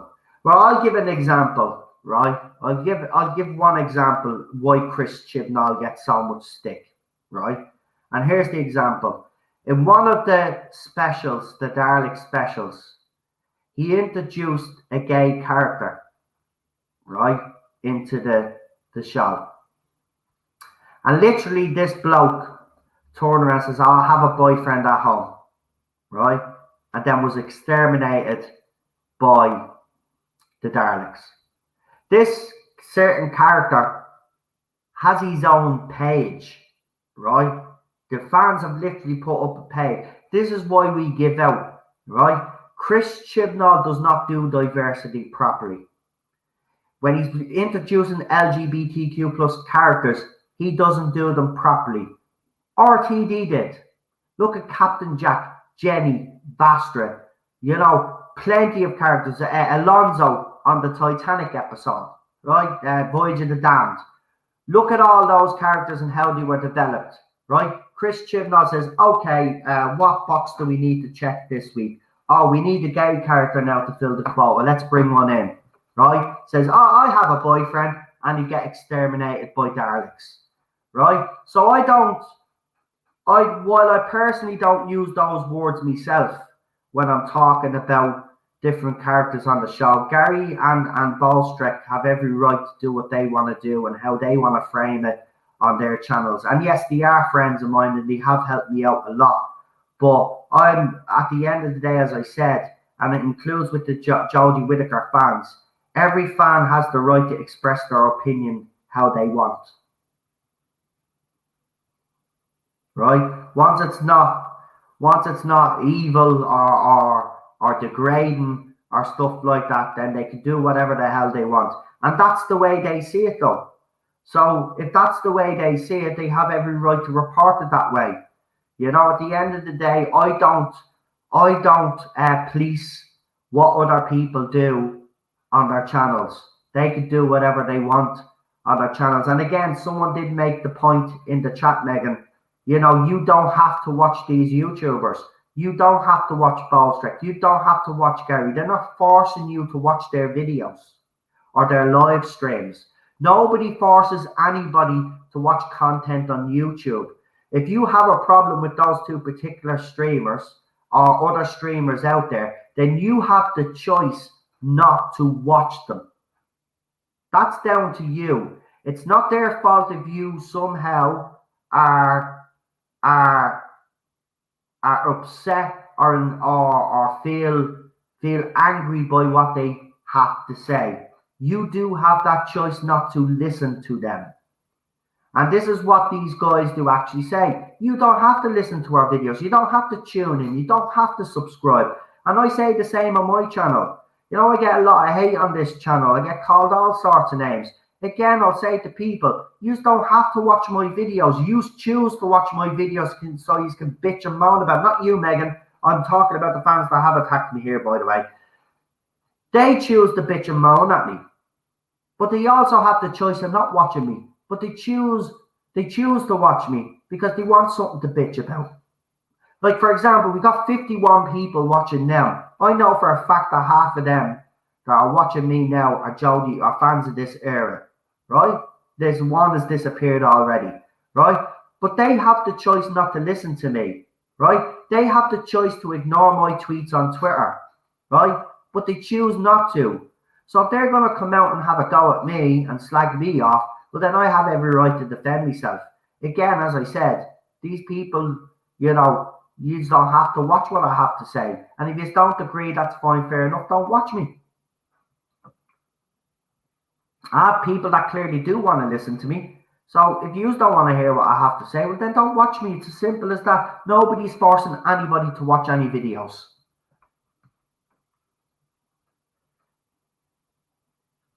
Like, we don't live in a communist regime.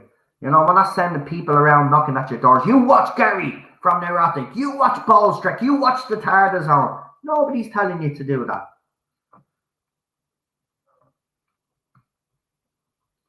And a lot of these actors and actresses, Robert brings up a good point. You know, with the current situation that we're in with the pandemic, work is kind of hard to come by. So if they're offered a role in Doctor Who, and even if the actor and actresses thought that the role wasn't great, they're going to take it because it's work.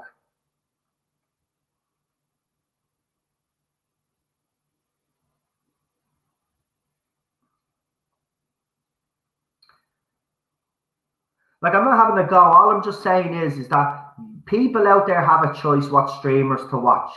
If you want to watch a streamer that is positive about this era and loves everything about this era, so be it, right? But at the same token, remember, there are going to be streamers out there that aren't fans of this era, that see exactly what's going on, and they're going to call it out. And I know that upsets a lot of fans, but that's what we do. That's what we do. And I'm supporting this show. As I said, I'm a fan of this show since I was a little kid. I'm now in my 40s, so I'm 30 odd years, over 30 years watching this show. So I know the way Doctor Who should be. At the same time, I do know that the show evolves, right? But what it has evolved into is not Doctor Who, right? And again, as I said to Matt Stevens, if Vinder and Bell turn out to be the Doctor's parents, it's called Doctor Who, not Doctor We Know Who, right? You don't explore the origins of the Doctor. As a Doctor Who fan, I'm telling you, I don't want the origins of the Doctor explored. And how dare Chris Chibnall even attempt to try it, right? He shouldn't. There's some things in canon you leave alone, and this is one thing. It's called Doctor Who, not Doctor We Know Who. Now, this was Melina's comment.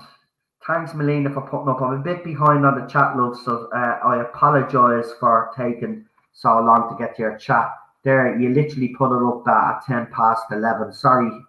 I said Moffat's era that there was chaos and a lot of timey-wimey stuff, but it was organised chaos. That's the word. Chibnall just creates chaos. He throws it all in a blender and it becomes a mess. And that's exactly what I would say. Both my brothers who used to watch Doctor Who have turned away from it now, says Robert.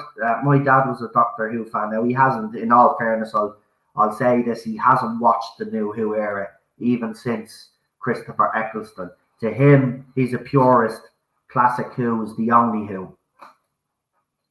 Noel says he doesn't agree with the term diversity horror. It's no secret Ballstreck disrespectful using that term. I'm saying if Noel doesn't agree, he should say instead of supporting his behaviour. I do believe that some casts that have been cast in this show are diversity horrors. I agree with Ballstreck. Is every single one a diversity horror? I would have to personally say no, but Ballstreck has his own opinions and is entitled to them. And I'm not going to call out my friends because someone thinks that I should call them out. As I said, they can run that channel how they run their channels. I run my channel the way I run my channel. It's as simple as that. It's as simple as that. There's room for everybody out there. And I would say to people, if you are so incensed about what people are saying out there, well, then I suggest you set up your own YouTube channel and actually discuss this era and talk about why you love it. This is another thing. Nobody's stopping from anybody out there that actually likes this era to come out and actually do their own videos, their own streams, and comment on it. But all people want to do is get people like me to call out friends of mine because they happen, and I'll never do that. Ballstreck has done so much for me. Gary has done so much for me, and I know these guys personally, right? I know these guys personally, right? And they get accused of being racist and white supremacists. Well, I can tell you from knowing them, and I know Ballstreck nearly 4 years now, 5 years since this era began. I can tell you now, and even talking to Gary behind the scenes, they're not racist, they're not white supremacists, they're not this, that, and the other that they're called, right? They have genuine concerns. So no, I'll never call out people that are me friends. Look, if they cross the line, they all know that if they cross the line, and people will tell you this, I've no problem calling anybody out to cross the line. It doesn't matter what side of the fandom you're at, right? I've even criticised the Fandom Menace a few times because, because I didn't agree with some of the stuff they were saying. For example, there's a lot of people out there that hate Loki, trying to say he was secondary in his own show. I still don't see that, and I still don't agree with that. It was the same with WandaVision. They didn't like WandaVision. I loved WandaVision. I watched it with Cheryl. We loved WandaVision. A lot of people out there in the Fandom Menace didn't like WandaVision, right? That's the unique thing about YouTube, right? Everybody has different opinions. And while I don't necessarily agree with some of the stuff that was said about those two shows, those people that said that are entitled to their opinions, just like I'm entitled to say I enjoyed those shows. Now, I did get a bit of stick, I will admit, and it did take me aback when people were criticising me for liking Loki and criticise for WandaVision. But as I said to those people, I don't give a fuck who you are, right? I don't care if you don't like this. I like it. That's my opinion. And if you don't like it, jog the fuck on. That's how I do things. And still people think I'm wrong about Loki. And I still will say that they're wrong, you know, but they're entitled to their opinion. They're entitled to their opinion. And, you know, we don't fight about it. We move on. Because that's what adults do. That's what civilized people do, right? We don't harp on it. We don't keep creating drama and say, well, you hate Loki. You know, well, you know, we moved on. We agreed to disagree. That's what fandom does. No problem. I'll try answer as many as I can. I'm actually literally 20 minutes behind, 30 minutes behind on this chat. Actually, could you just wait because I have to just bear with me for 1 second if you don't mind, because I actually have to serve me and Cheryl's dinner. So if you could give me, I'll hold on. What I'll do is I'll bring the computer into the kitchen with me and talk, serving up the dinner. Right. So just bear with me. We're going to have to get the 2 plates. So you know what I mean? At the end of the day, as I said, people are entitled to their opinions, and even if I do agree or disagree with them, it's not my place to be judging people.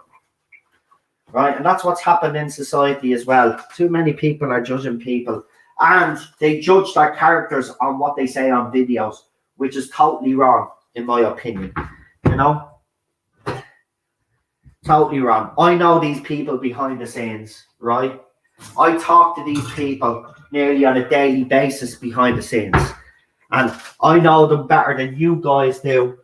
And when I hear them getting called white supremacists and racist, I laugh and I'll defend them, and I'll come out and defend them because I know who they are personally, and I know they're not those things.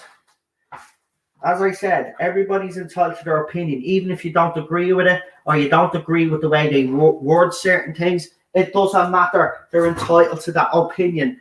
And who are we? You know, I don't know what's happened with society, because, you know, this wouldn't have happened when I was growing up. You know, people respected each other's opinions, even if they didn't agree with them. And even if they were controversial opinions as well, people weren't being hounded out with a fandom or being called names or sent death threats. That didn't happen. That happens in this fandom quite a lot. Right, now, I'm about to serve up this lovely pasta bake. It better be feckin' nice now after all of this, or I'll be disappointed. I have to say, the last one we did was fucking lovely. So, you know, maybe next year, now that I have a camera, right, and we get the kitchen sorted out, because we're going to be decorating the kitchen, I might do on the Irish Geek, I might do some cooking programs, and you know, do a little cookery program, and, you know, come up with a few recipes. I have a few recipes from when I was a chef, cook them up so people can try them and stuff like that. Because as you know, I used to be a chef before I had my accident. So,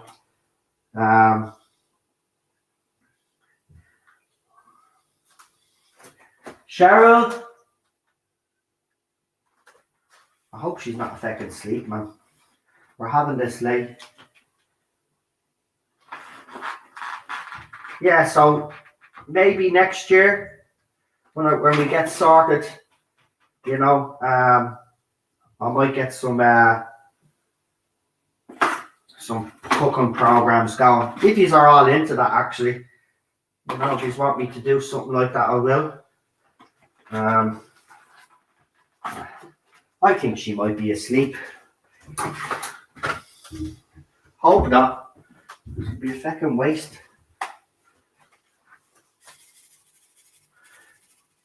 All right, just give us 1 second. Hold on. Cheryl?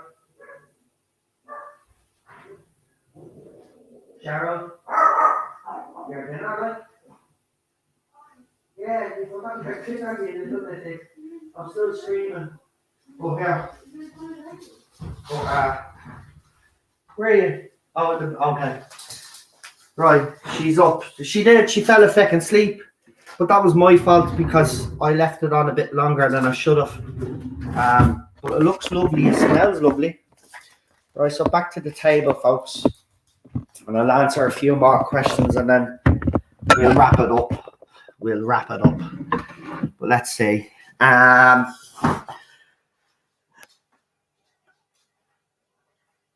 Megan, if you don't mind me responding, I'm not going to speak for anyone, just myself. I do see Chibnall as having these diverse characters.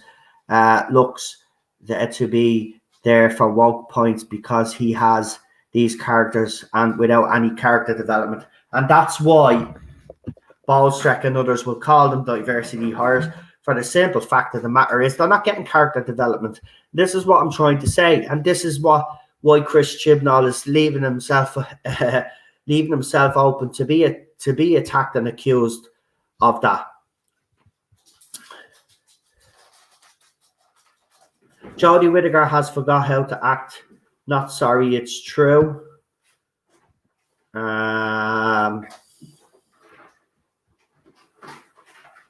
However, like I said before, Chibnall's not good at writing character development, no matter what their race, gender, color of their skin is. Exactly.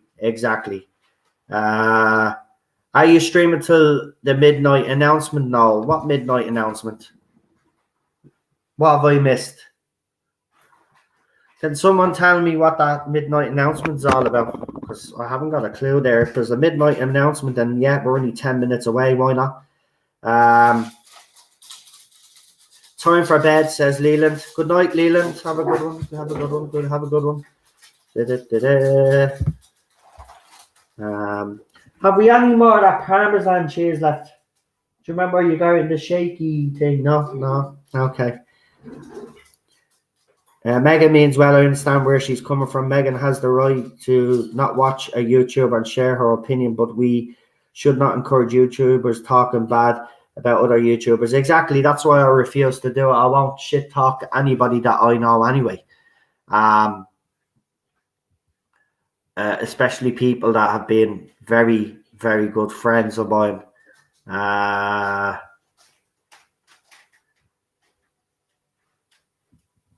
95 Doctor Who fans I knew have left the show anyhow. Harry, it's the same with me. I know a lot of Doctor Who fans that have walked away as well. That's the thing. And I also know a lot of fans that were casual fans that have also walked away and had enough.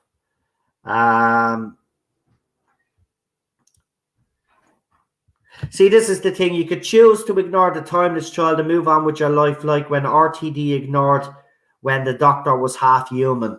And again, that's the dilemma now that fans actually have now.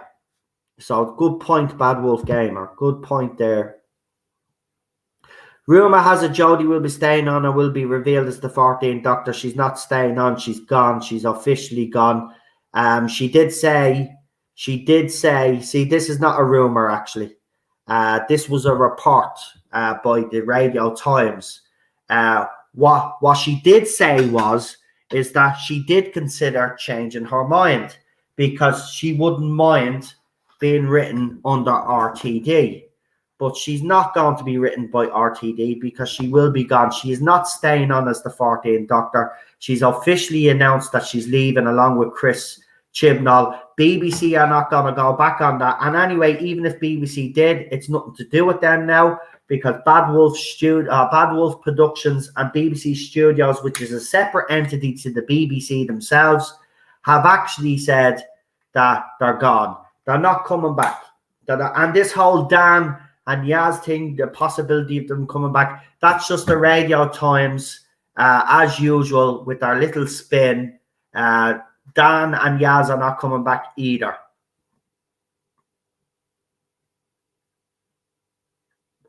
Jodie isn't staying, Megan. She's gone. It was officially announced. She's gone. They're not going to backtrack on this now. And if they did, you are right. If they were to backtrack on this and RTD had decided to go with Jodie Whittaker, to give her another shake of the stick, as they say, well, then I'm out. I'm not watching Jodie Whittaker's Doctor again. I would rather, as I said, if RTD was to cast another woman, you know, I know fans would still have their problems. I'd give it a go because I know he knows how to write female characters.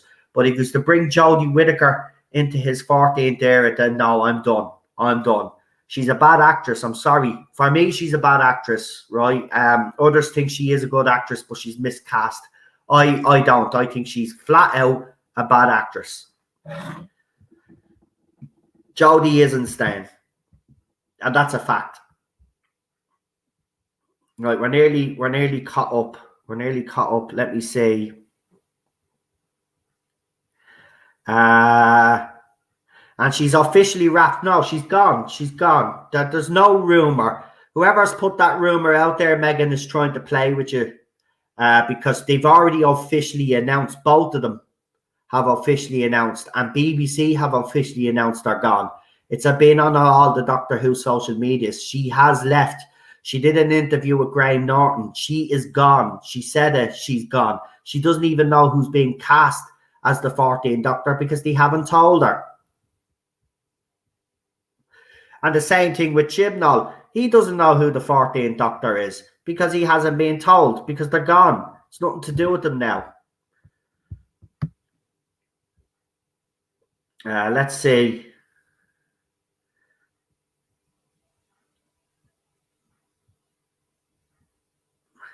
What am I missing here? Someone's saying that's disgusting. What am I actually missing here? Is someone saying something in the chat that they shouldn't be saying? If they are, let me know. Holy crap, these people are sick. Oh, was that over when I said that the Jodie Whittaker fans were threatening Chris Chibnall's life? That is true. By the way, I will get that screenshot off Lee and I'll throw it up on my Twitter account just to prove to you. Now, I won't censor it on Twitter because they're on Twitter. But if I was to put it on my YouTube channel as part of a video, I'd have to censor it. But I'll throw it up on my Twitter account for you to see it. These people were literally threatening Chris, not literally, they were threatening Chris Chibnall's life. Jodie Whittaker is a CW level actress. Is she even that good, Freddie? See, to me, she's not. You know, for me, Jodie Whittaker is not a good actress. That's just me, as I said, though. That's my personal preference. I've never liked Jodie Whittaker as an actress. Even though she was in Broadchurch, I was glad that she was kind of just a bit part of it, and the main cast was actually David Tennant and Olivia Colman, because I wouldn't have watched that show if Jodie Whittaker was the main character in that show, and she wasn't.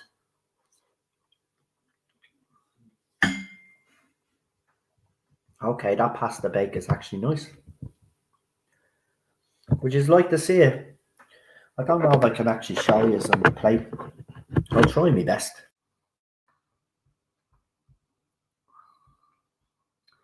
I have to go into my settings. So because the camera on the Chromebook is not working, I have to use the USB setting because I have a USB camera. So let's see if I can actually show you this fluid. There you go. Oh, down. No, camera's all over. So there's the pasta bake. Yeah, so yeah, chicken.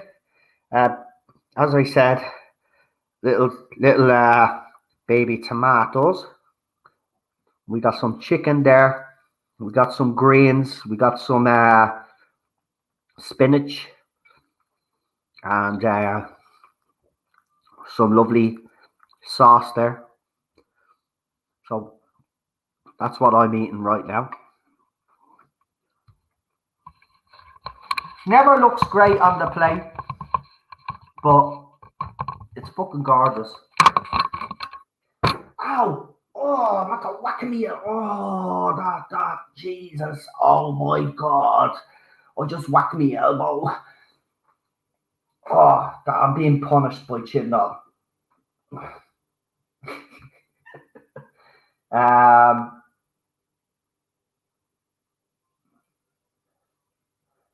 Cybermen have always been easy to defeat. Exactly, to be Cybermen have always been easily being defeated. To be yeah, exactly. They have. You've got to look at the bigger picture here. Jodie Whittaker, okay, like 3 years ago, but now, yeah, very amateur. I was surprised Sunday night how many really didn't like the episode. I found it okay at the time. Yeah, I did too. I did too. But a lot of fans, and on both sides, by the way, especially on Gallifrey Base, they were literally arguing with each other. This hasn't gone down well with the Jodie Whittaker fans either.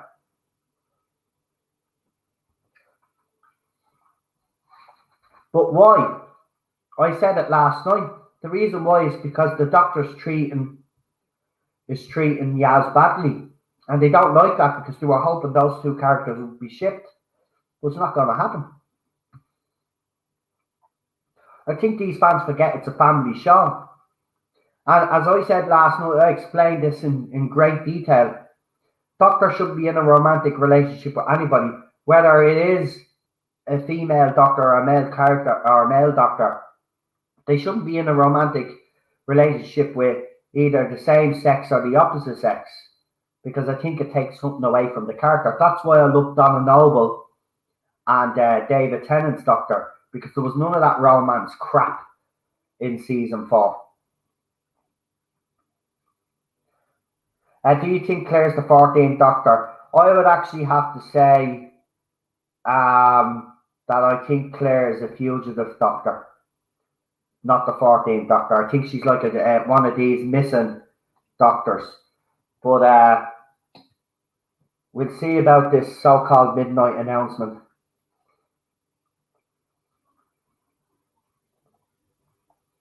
How do you know there's a midnight announcement? You don't mind me asking you.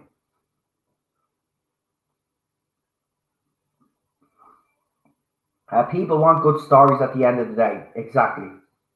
Yes, TV Zone said a midnight announcement is coming, and they are always correct. Right, well, I'll go in and check TV Zone now because I'm subscribed to them. I'll have a look. I've had a look now. It's nearly midnight now, so we'll see.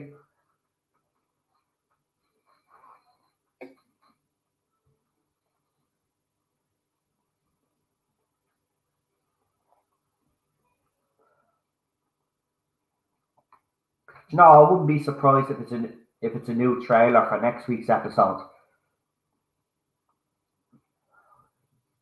Right, so TV Zone. Let's have a look. Because I follow these people. TV Zone. Holy shit. That was lovely. Man, yeah, they're lovely. Oh, lovely. I'm actually just saying well done because I usually cook a dinner, but if I do it too late, we struggle to eat it. But Cheryl at our dinner, so that's nice. BBC released, yeah. So I was right again. There you go. So I do this quite a lot. So new images, first look images of a village of the angels. So all it is some new images for the latest episode, which is coming next week.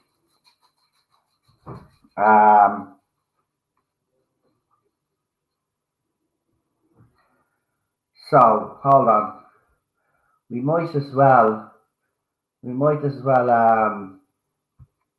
take a look at these images. Why not? There, new images, Twitter, 2 minutes ago. So you were right, Megan. Fair play. There was an announcement, folks. There was. But as I said, it'd probably be about, a trailer or the next episode. And I was right. It's pictures for the next episode. So, but why at midnight? Again, it seems to be pandering to the American audience. A lot of fans will be in bed now. Right. So we'll show you some of these images. Screen share, please. Right. And again, I will make myself a little bit smaller because there's a new setting now on StreamYard, which I love there. Oh, I am small. There you go. Should pop up now any second for you guys. There you go. Right, so BBC released a dozen new images from this weekend's fourth chapter of Doctor Who Flux. The 12 images are separated into two galleries below. Okay, why not just put them into one gallery, you idiots? Anyway, there you go. So there's the Doctor there with our sonic screwdriver. We got that old couple there, and we've got Dan and Yaz looking quite angry. So that's the first photo. This is the second photo, folks. So we've got this character here. That's Claire, isn't it? And we've got this character here, and Jodie Whittaker's Doctor. We've got a weeping angel. We've got another weeping angel, and I was going to say that looks like Tom Hardy there. But we got another character there, and a weeping angel. We've got Claire again looking at our wrist for some weird reason. We've got this old couple again. Not the most dramatic photographs, I have to say. So there's Jodie again with her son. Her sonic screwdriver looks a little bit different, but yeah. There's another photo there. So yeah. And then the next one, Jodie with that bloke again. And we got so we know Vinder is going to be in it next week. So there's Vinder. We've got this guy here, some random guy. We got them looking very shocked there. And we've got there's Belle. See, I told you.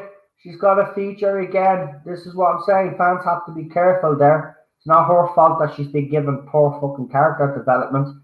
But it looks like she's going to be in next week's episode as well. So Devon, November 1967, a little girl has gone missing. Professor Eustace Jericho is conducting psychic experiments in the village graveyard. There is one gravestone too many. Why is Melderton known as the cursed village?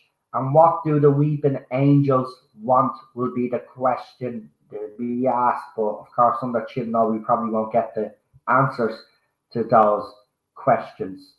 But there you go. Megan was spot on. So fair play, Meg. Fair play. You got that spot on. Not that it's very compelling, but there you go. That's what they've released.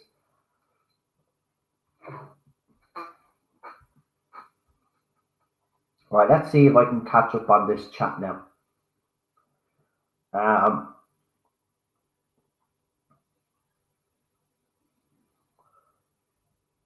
Actually, I'm just going to move down.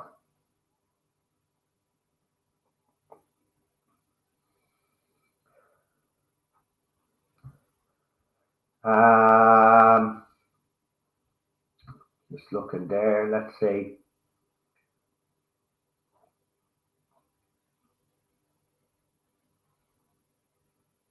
What's going on? Everyone who's not watching, please hit the thumbs down button. Yeah, I don't look at the end of the day, as I said, I don't care about people disliking. If they don't agree with what I have to say, as I said, they don't have to watch, but they choose to watch, so let them. I will never play Fortnite with you again. Fortnite. Why? What did I do?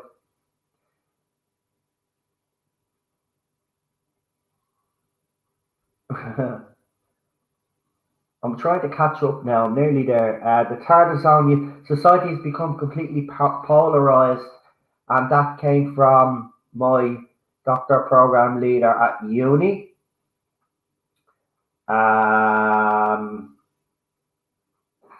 I'm guessing Nola's covering the announcement. I hope Claire is not the 14th Doctor. She's not the 14th Doctor.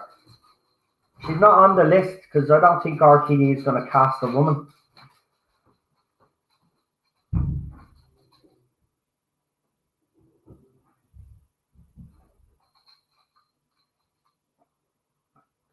Episode 6 is not coming at midnight. There will be info tomorrow, apparently. Well, the info's already dropped on episode 4. So she was right about the announcement. It's not coming from the Radio Times. The rumour is coming from Screen Leak. No, she's not. Screen Leak are a bunch of fakes, right?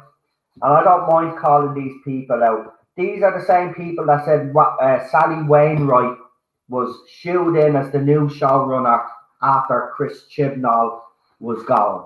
They were wrong. They also mentioned what's his name? What's that writer? Pete Mitigue. They also said that Pete Mitigue was going to be showrunner. Didn't happen either. I've called these people out. Screen Leak are a bunch of fakes.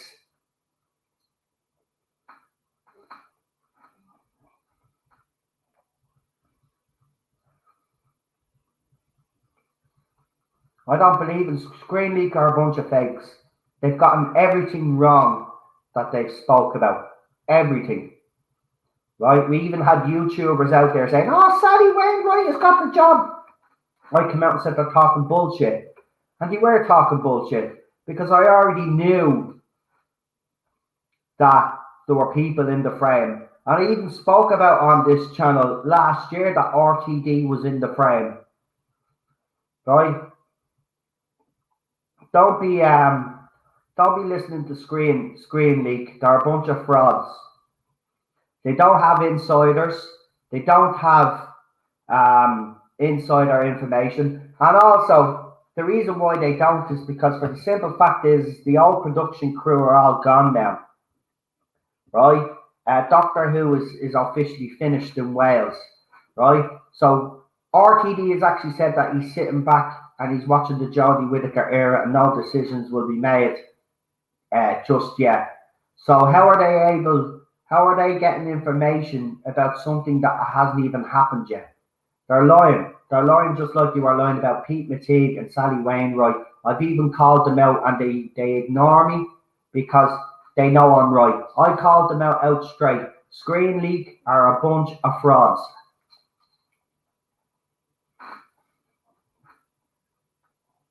And he only set up their account a few months back.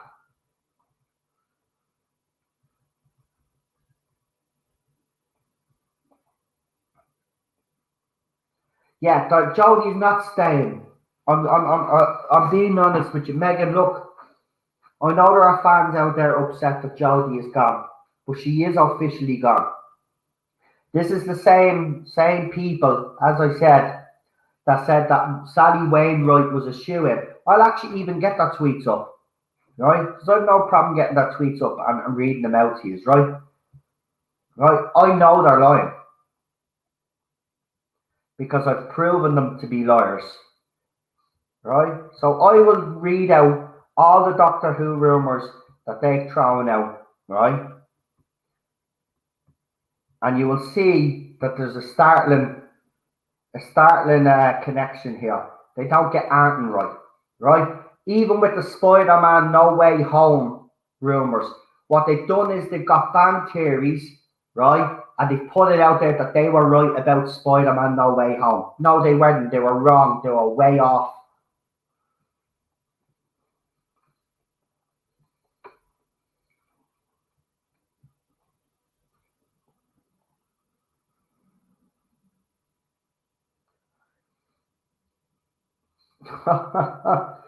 Yeah, I just read. I'm sorry. Already I'm laughing. Right. So this is the latest bullshit from them. Ran by members of the UK and US film industry. No, you're not. No, you're not. So this is what they said 3 hours ago. Some interesting Doctor Who flux information come from an anonymous source, yet they're always anonymous, hadn't they? According to them, Peter Capaldi regenerated into Joe Martin, and it was her that fell out of the TARDIS, losing her memories and Sonic.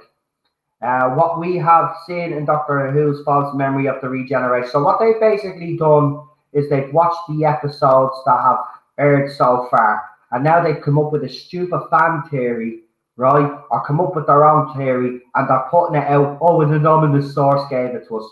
Who? Where? From Rotelock? Where? From Bad Wolf? Bad Wolf Productions, BBC Studios, who we haven't even started with this the new area. Is that what you? Yeah. What? That would make Joe Martin the 13th Doctor, right? I can tell you now categorically, right, that that's absolutely ridiculous and stupid. Do you think that Chris Chibnall would actually make Jodie Whittaker the 13th Doctor and then go back on that? Not a chance, right?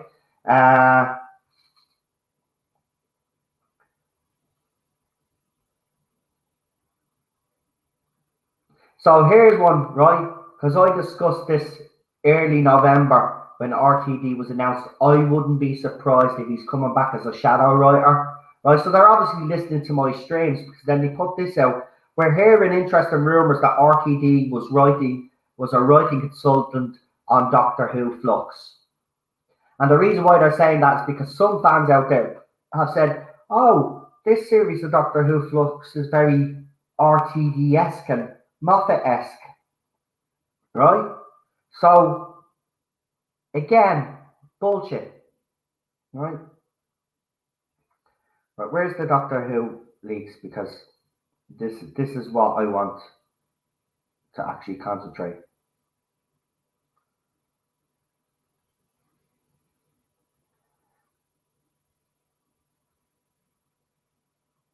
So, they said this, right, on the 5th of October. For what we've heard, this is an ongoing debate behind the scenes at BBC, and Series 13 could be the first Doctor Who series to completely drop on iPlayer in an experiment to see how it goes with the ratings. So what they're saying is that they were taking the Netflix model and dropping the whole series on iPlayer. That never happened. Another lie. Right? Again, I will call these out one by one, and I will tell you.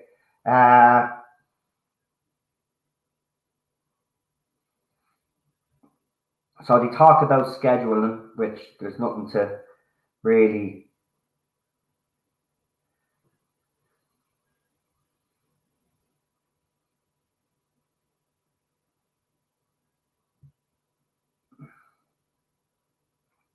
So they wrote this 3 days ago. One of their sources said RTD had signed up to write the 60th anniversary special and Series 14 of Doctor Who. We're under strict instructions to hint at an imminent announcement. We did that in a previous tweet, only half believe in our source as well, right? And they put that out on the 24th of September, yeah? But the thing about it is, they didn't know anything. The 24th of September, it was only what RTD had already been announced. There was already rumours flying about. Again, these people are hacks. Now, they said, we did that in a previous tweet, only half believe in our source. And then they put up a screenshot of RTD, but don't put up their previous tweet, the proof that they actually said this, right? Then someone wrote in, my source told me this a month ago. Our source only joined the team last week, so could only divulge the information after we got it. So even after they're called out, they're saying, oh no, but this is a new source that we've employed, right?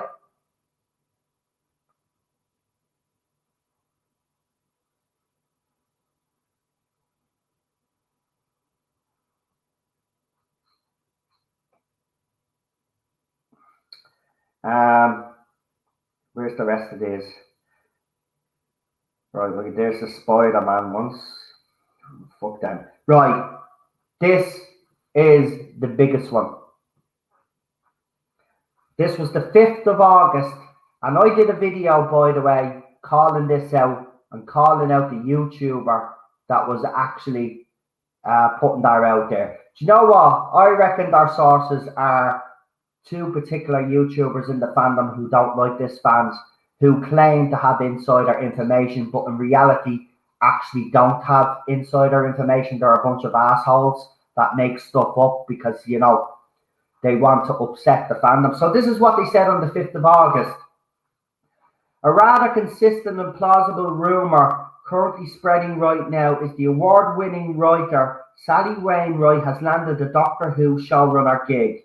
If in fact taken the position, we could see Saran Jones, Sarah Lancaster or Charlie Murphy as the 14th Doctor, right?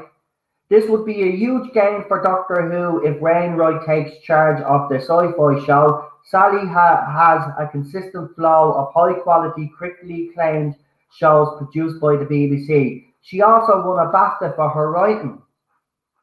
Right? Now, if I remember correctly, I responded to this.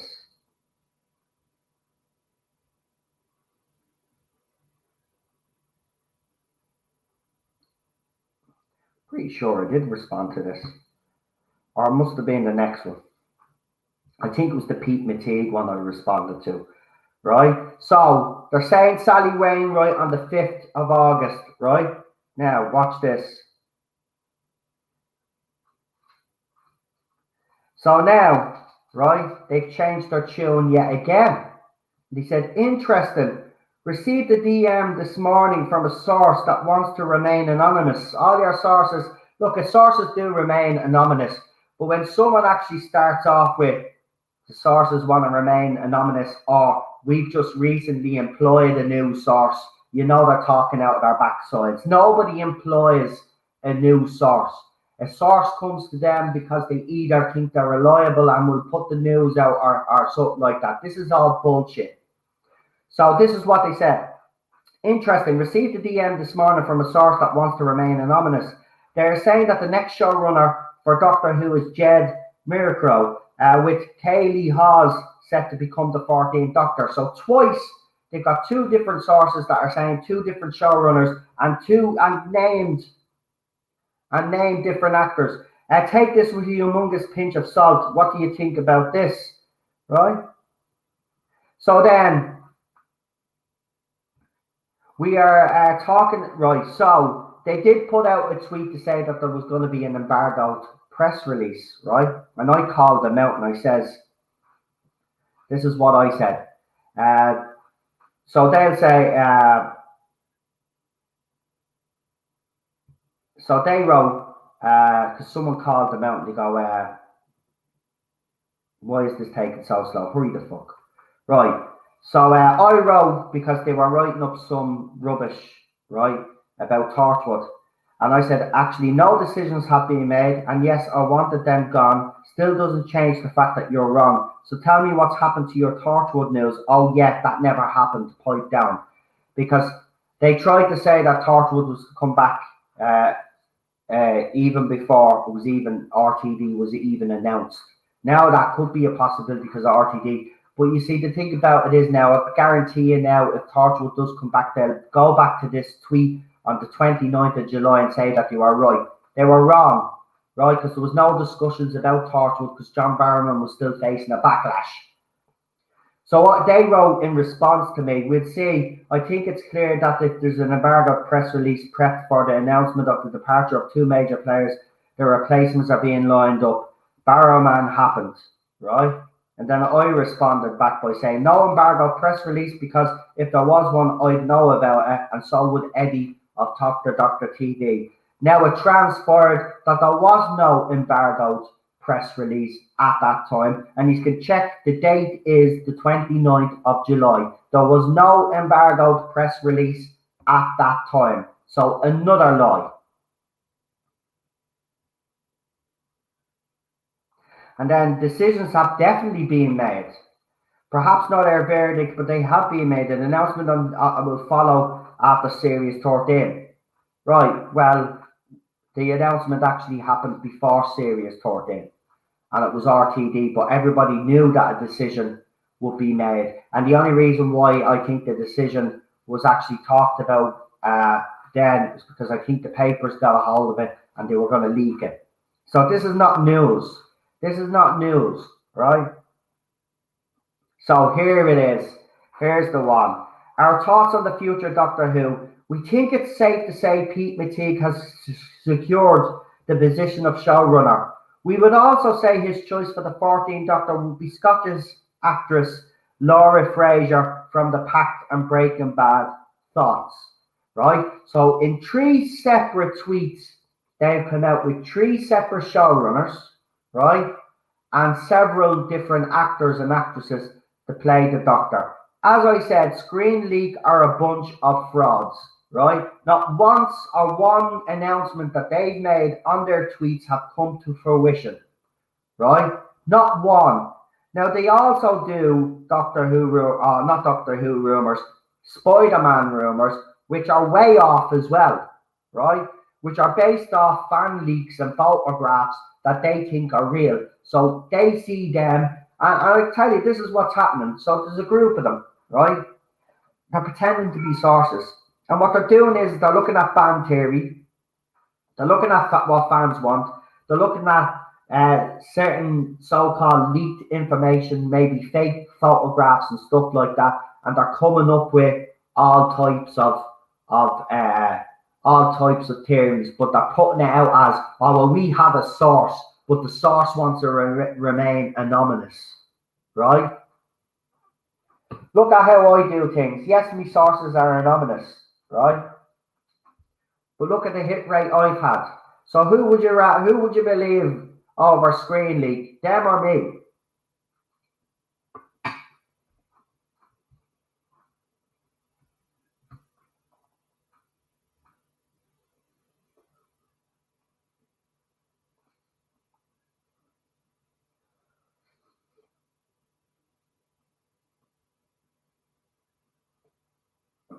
So I know, look, I've been doing this ever since Series 11.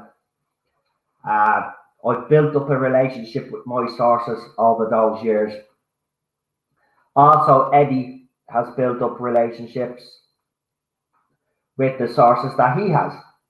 And what me and Eddie sometimes do, as you know, we compare stuff, and we put out stuff that maybe our separate sources will agree on, and we'll put that information out. That's the way we've always done it. And we've had, look, we told you that Sontarans were coming back last year.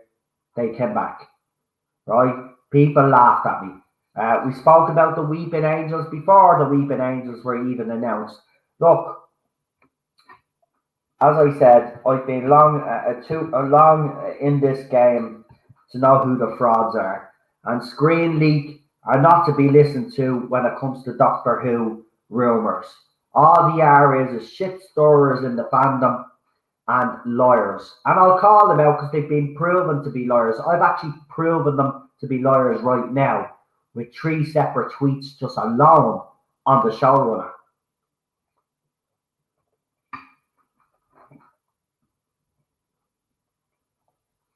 I will even go as far as to say that around the time that RTD and Stephen Moffat did the Doctor Who lockdown stuff, do you remember? They did that little Doctor Who lockdown stuff. I am going to say this, not that I've been told this, but because I'm long enough in this game and I know how the industry works, I would not be surprised if RTD and Stephen Moffat were both approached at that time. And I wouldn't be surprised if a decision was made as far back as then about who was going to replace Chris Chibnall. Pete McTeague was never in the frame for the job. Sally Wainwright was never in the frame for the job because BBC, they know that this was gone. You couldn't bring in them. You bring the fella that made the show a success when he rebuilt it back in 2005. It makes sense. Right? So I wouldn't be listening to them. They're disingenuous and they don't like me anyway. They try to, in one of their tweets you'll see, they try to take me down a peg or two and it fails spectacularly. I call them out straight. I call them liars, and they are. And someone asked me to say who these YouTubers are. I'm not telling you who the YouTubers are. If you go in and write on YouTube, Sally Wainwright, the next showrunner of Doctor Who, the videos will come up and you'll see who I'm talking about. Right? But they lied. Right? And they've been proven to be liars.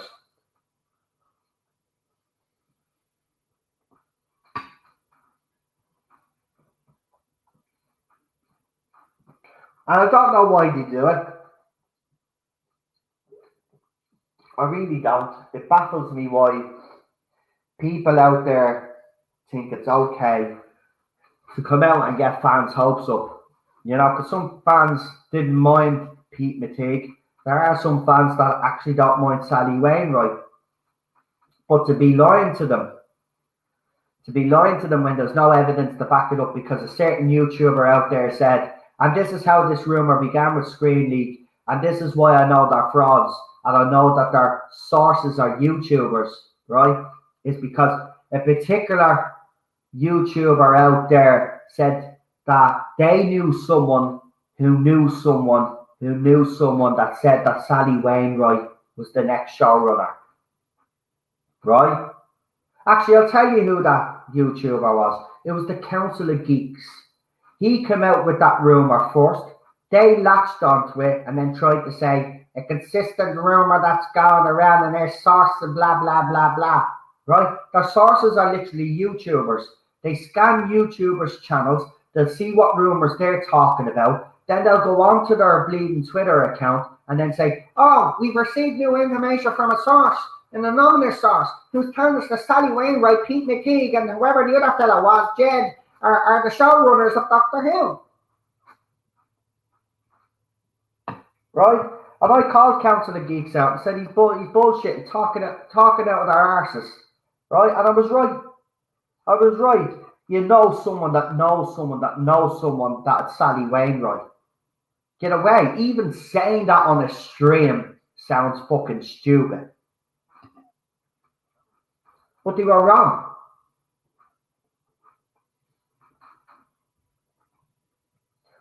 I was told last year that there was a possibility that RTD was coming back. I spoke about it on the channel. Right? So RTD was announced. Right? So, I mean, as I said, I don't need to prove myself to the people out there. My audience know that I'm not a liar. They know exactly what I said. RTD, Stephen Moffat, both in the frame. They went with RTD, got the gig. So, and I still wouldn't be surprised if Stephen Moffat shows up or writes a couple of stories for RTD.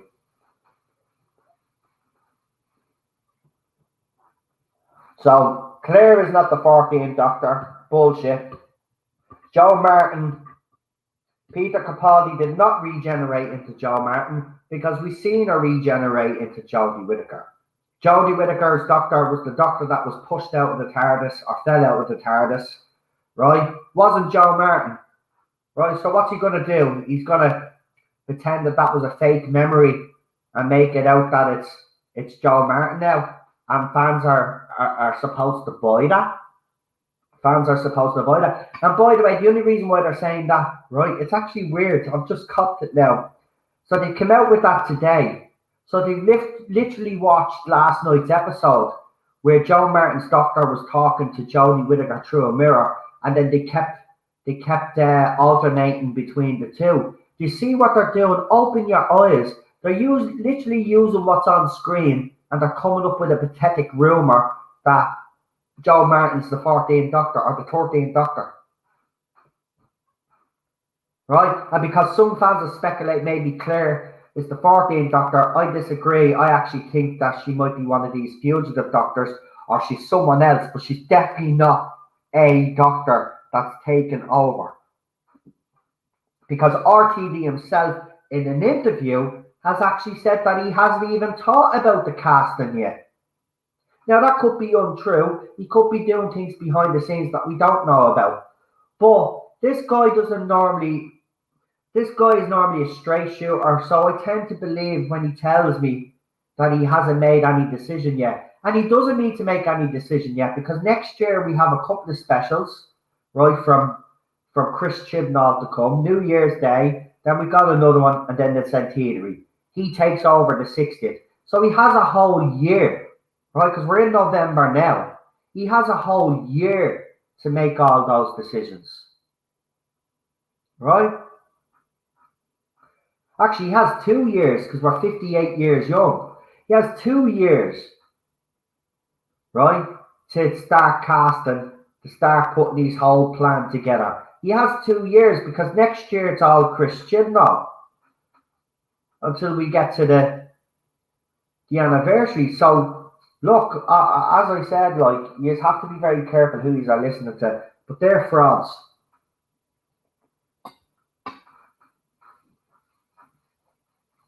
It's funny how they say you work in the TV industry in England and America. They don't.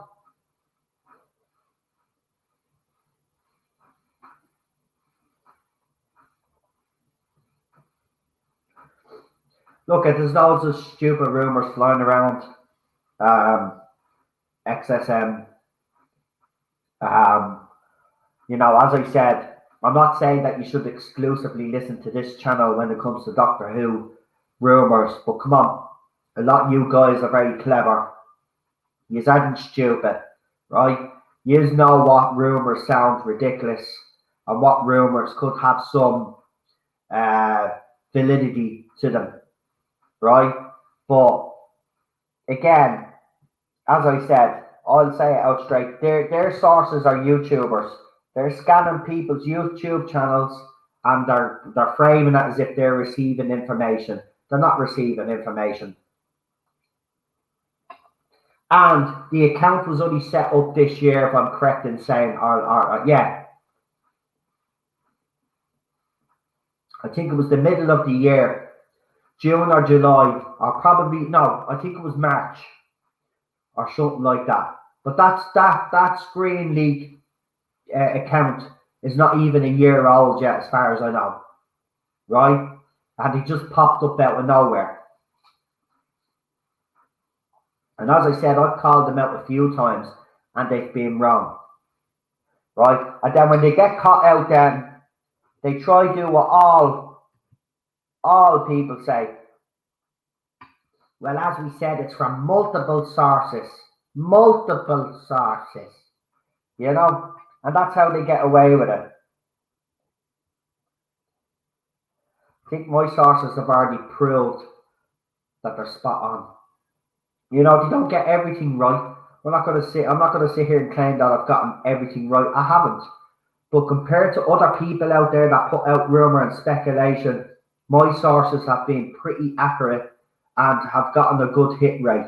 So I tend to believe, when I get information, I tend to believe my sources over a couple of hacks out there that think that they you know, because their egos are so big, they think they actually have insider information, like the Screen Leak bunch of morons. They've never gotten that right. I've proven it tonight. I've read out their Doctor Who tweets, right? Not one of them has come to fruition, and he only jumped on the RTD thing because in the last couple of days, his name was being mentioned a lot. So of course they're going to latch onto that. Oh, people are talking about RTD. Well, here, let's pretend that we knew all along. And by the way, I know there's someone in that thread says, well, my sources broke it a month ago, right? That's what they were saying. Well, I broke it over a year ago. So I supersede you all because I told everybody that there was a chance that RTD or even Stephen Moffat, there were talks to bring these guys back. And of course, RTD won the day. Right? But over a year ago now, I broke that news. So that look, as I said, don't be, you know, I'm not saying you should exclusively listen to me, but just be careful who you follow out there and who's claiming stuff, because most of these people are disingenuous. There's also a rumor BBC America is cancelling the animations, but I doubt that's true. Sorry, I'm new to rumors and I worry. No, again, that's another stupid thing. they tried to connect the failure of this era as the reasons why they weren't doing any more animations, right? Number one, that's complete bullshit. Now, if the animations are going to stop, Megan, it's because they don't have any more to do, right? That's what it is. They obviously haven't got any more to do. But we know that's not the case because Galaxy 4 is about to drop. So again, it's these fans on Gallifrey base, I think that's where that originated from, or 4chan, that are saying because of the new era, because it hasn't been received well, it's impacting on classic Blu-ray and DVD sales. Now, I will say this, Doctor Who, this era of Doctor Who has in fact done a lot of damage, but classic Who sales are still grown strong, right? And that includes the releases. Sure, look at the recent Evil of the Daleks. Sold out, right? The one before that, what was the one before that? Fury the Deep, sold out. Now, people had problems with those animations, but they still bought them. They still flew off the shelf, right? There's no problem with classic animations. If they not doing any more classic animations at the moment, it's because either the next stories that they're going to be coming up with are very complicated and they're going to need time, or they just don't right now. They're waiting until this era is over, RTD comes back, there's more of a lift in the fandom, and then they might continue. But there is no way that the classic animations are being cancelled. So that's another bullshit rumor. No, it's not happening. They're so popular. Why would BBC shoot themselves in the foot for that? Jodie Whittaker's DVDs and Blu-rays are not selling, right? But every time there's a classic release, it sells, right? Flies off the shelf, right? Doesn't happen with Jodie Whittaker's era. So why would they actually cancel a revenue stream which has been very good to them especially during these last 5 years when BBC have lost an awful lot of money? Their saving grace has been these animations. So it's another bullshit rumor. And I'm not the only one that has called it out for what it is. It's bullshit.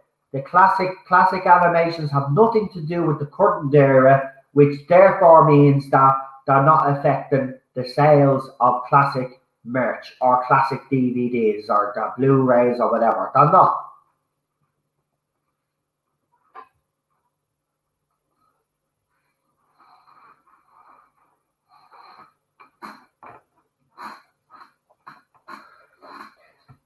Look, at the end of the day, there's going to be a lot of stuff put out there in fandom, and it's up to you as a fan to kind of sift through the shit and, try figure out which rumors are true and which are bullshit.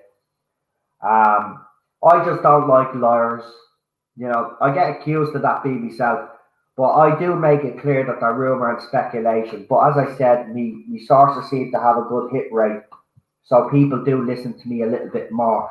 But the one thing that I do hate are lawyers, because some of these rumors, right? For example, the classic animation rumor for me was designed to upset the classic fans or the fans of buying these Blu-rays and DVDs.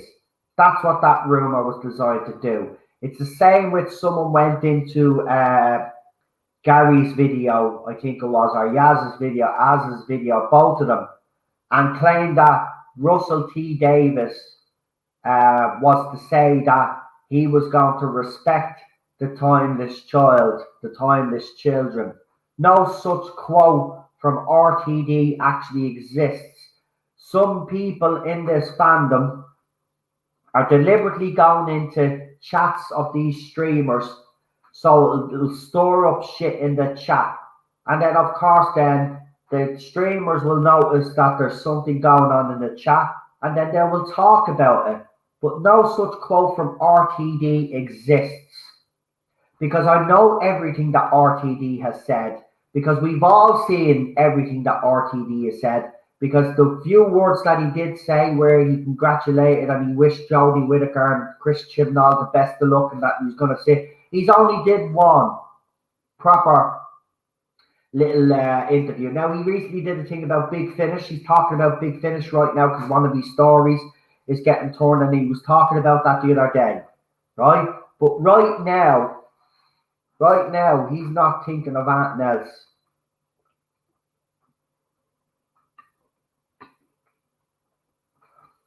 Well, I don't know why people are lying.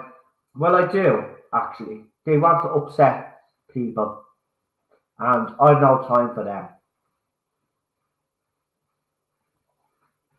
You know, at the end of the day, there are some people out there that just want to upset and rile the fandom. I remember even last year there was some Jodie Whittaker rumours. I can't remember exactly what they were, but I do remember the reaction of all the Jodie Whittaker fans. And again, I was saying at the time, those rumours were designed to upset the Jodie Whittaker fans. And this is what's happening now. They're putting out, there's people going to people's YouTube channels, as I said, or you got people like Screen Leak that are putting up ridiculous tweets. And all it is designed to do is to upset fans, right? Because by them putting up that Joe Martin's going to be the 14th Doctor, or Claire, or whoever who they think is going to be the 14th Doctor, they know that would get a reaction from the fandom. Because fans have had enough of the female Doctor, so let's just say, oh, she regenerates into Joe Martin. They don't like, because, you know, there's a perception that fans that don't like this era have a problem with people of colour, which is absolutely ridiculous anyway. But then they'll say, oh, let's say it's Joe Martin is the 14th Doctor, or the 13th Doctor, she regenerated into the 14th Doctor, right? Because they're designed to then, because some fans out there will, because, you know, they'll say, oh, it's a diversity horror, this, that, and the other. They're only doing this to check boxes and all this. So they know that it would cause upset. They would know that it would cause upset. And that's the only reason for them. Right? So just be careful who you listen to out there. As I said, I'm not telling people that they should exclusively listen to me, because that would be wrong to say. There are other people out there that do YouTube rumors, but they also do stuff from social media and these forums, and they throw up stuff like that, you know. But what I would suggest is, you know, you can easily see where the bullshit actors are, right? And as soon as that video came out from Council of Geeks, so it was the first one. I actually went live straight away when the title of the video came up, and then I went in and I listened to a little bit of what he was saying, and then when he said, oh, this is a rumor from someone I know that knows someone else that works in the TV industry that's saying that Sally Wainwright is the new showrunner, I start laughing. Because I knew it wasn't true. And I called it out in the video and I said, it's not true. Sally Wainwright is not the showrunner. Pete Natig is not the showrunner. I was consistent on this. And look, even if I didn't get RTD right, which I did anyway, but even if I didn't get RTD right that he was coming back, well, I was right about Sally Wainwright not being the showrunner, and I was right about Pete Natig not being the showrunner. You know what I mean? So even without the RTD rumor, I already disproved these twats anyway. But I hate liars. It's absolutely disgusting. I get called a liar. All I say it's not fact. I'm not telling guys that it's fact. But the reason why people tend to believe me is because my sources have a good hit rate, right? That's why I have an audience, right? They will listen to me. I've even had people say, no, I will listen to you first before I listen to everybody else.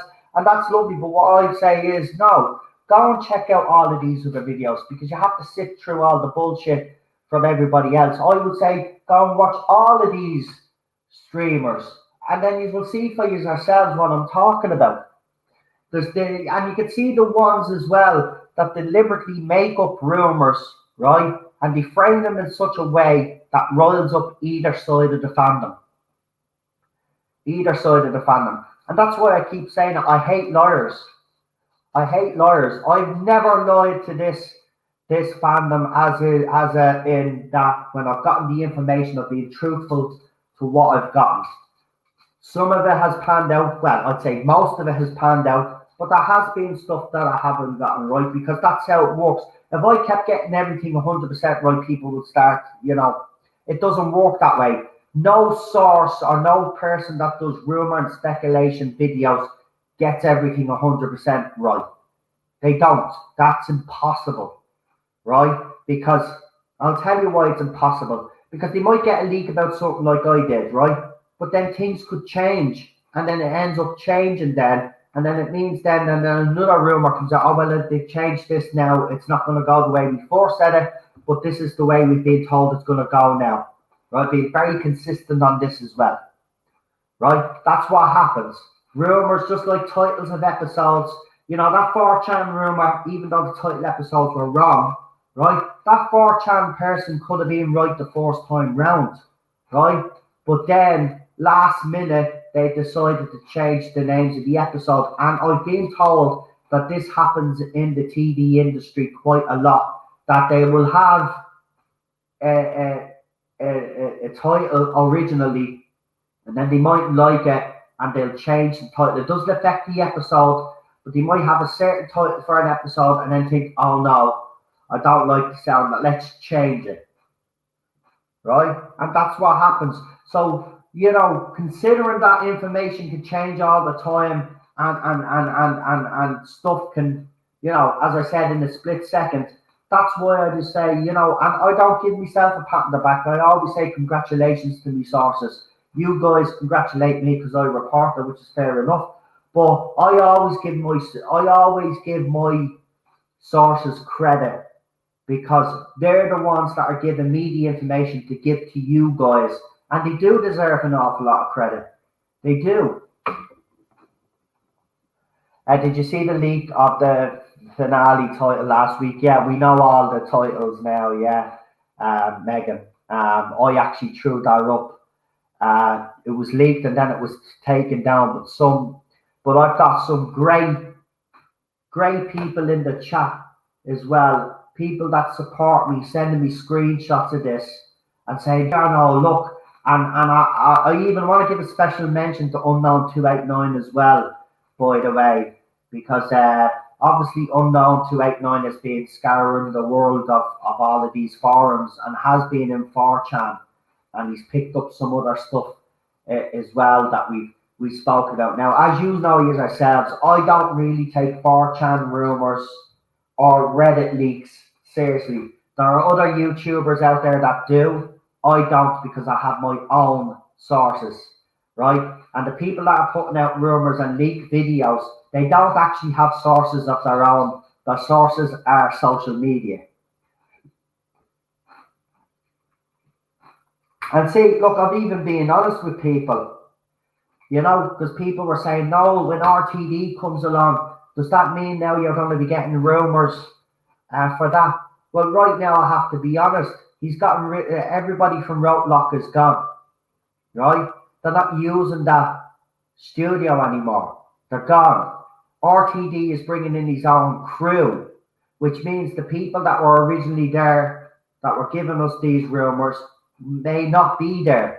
So I've already told me support, because I'm honest about it. I don't know if I'll be able to get rumors for the upcoming series under RTD, but that could all change in the next year, right? Because Doctor Who, especially behind the scenes, is a very tight-knit community, especially the people that have worked on the show in the past and the present. It's a tight-knit, and people do open their mouths and people do talk to other people, so there could be a chance. But I'm not going to come out straight and tell you that, yeah, but if anybody out there is telling you that you have sources inside RTD's production company and inside BBC Studios, is lying right now, because for the simple fact is, as I said, they've cleared ship. The whole thing has been wiped clean. Employers, people that were working at Roadlock are no longer working there. They're working on different projects. I've been told, some of the Doctor Who staff have gone to Good Omens and stuff like that. So, I've been very truthful to everybody here, and I'll remain that way. I will remain that way, because and that's why I criticize these people that are blatantly lying. I know they're lying. Working title, that's the one, PD. I couldn't get it out. So yeah, they have a working title, right? And maybe that 4chan user got his hands on the working title. But in saying that, though, it looks like he did say Swarm and Azure were going to be the parents of the Doctor. Well, we seen in last night's episode, it's been strongly suggested because Belle is pregnant. Vinder is obviously the boyfriend. Now people are speculating that maybe she's carrying the timeless child, aka the Doctor. So that would prove the 4chan rumours completely null and void, and means they're talking out of their arses. But at the same time, they have said that someone's going to be the parents. They just got the wrong characters. So again, that can happen sometimes with rumours as well. Characters are mixed up, or to get this information and it's all muddled up. It's up to the audience then to interpret it the way they want to. And then obviously we wait then for BBC to come out and actually confirm it. Or we watch the show and we see if any of those things have come to fruition. I remember when I mentioned that, do you remember all the floor, and I'm going to leave it at this, do you remember all the floor that I got when Diva magazine posted me video? And in that video, I mentioned Cybermen, and I mentioned Santarans, that they were coming back. And a certain Mr. You-know-who out there got his nose out of joint because a big magazine decided to share me information and he wasn't having it. So he got his support to mass flag the video, to send emails to Diva magazine. And Diva magazine removed the link to me rumours, but kept me rumours.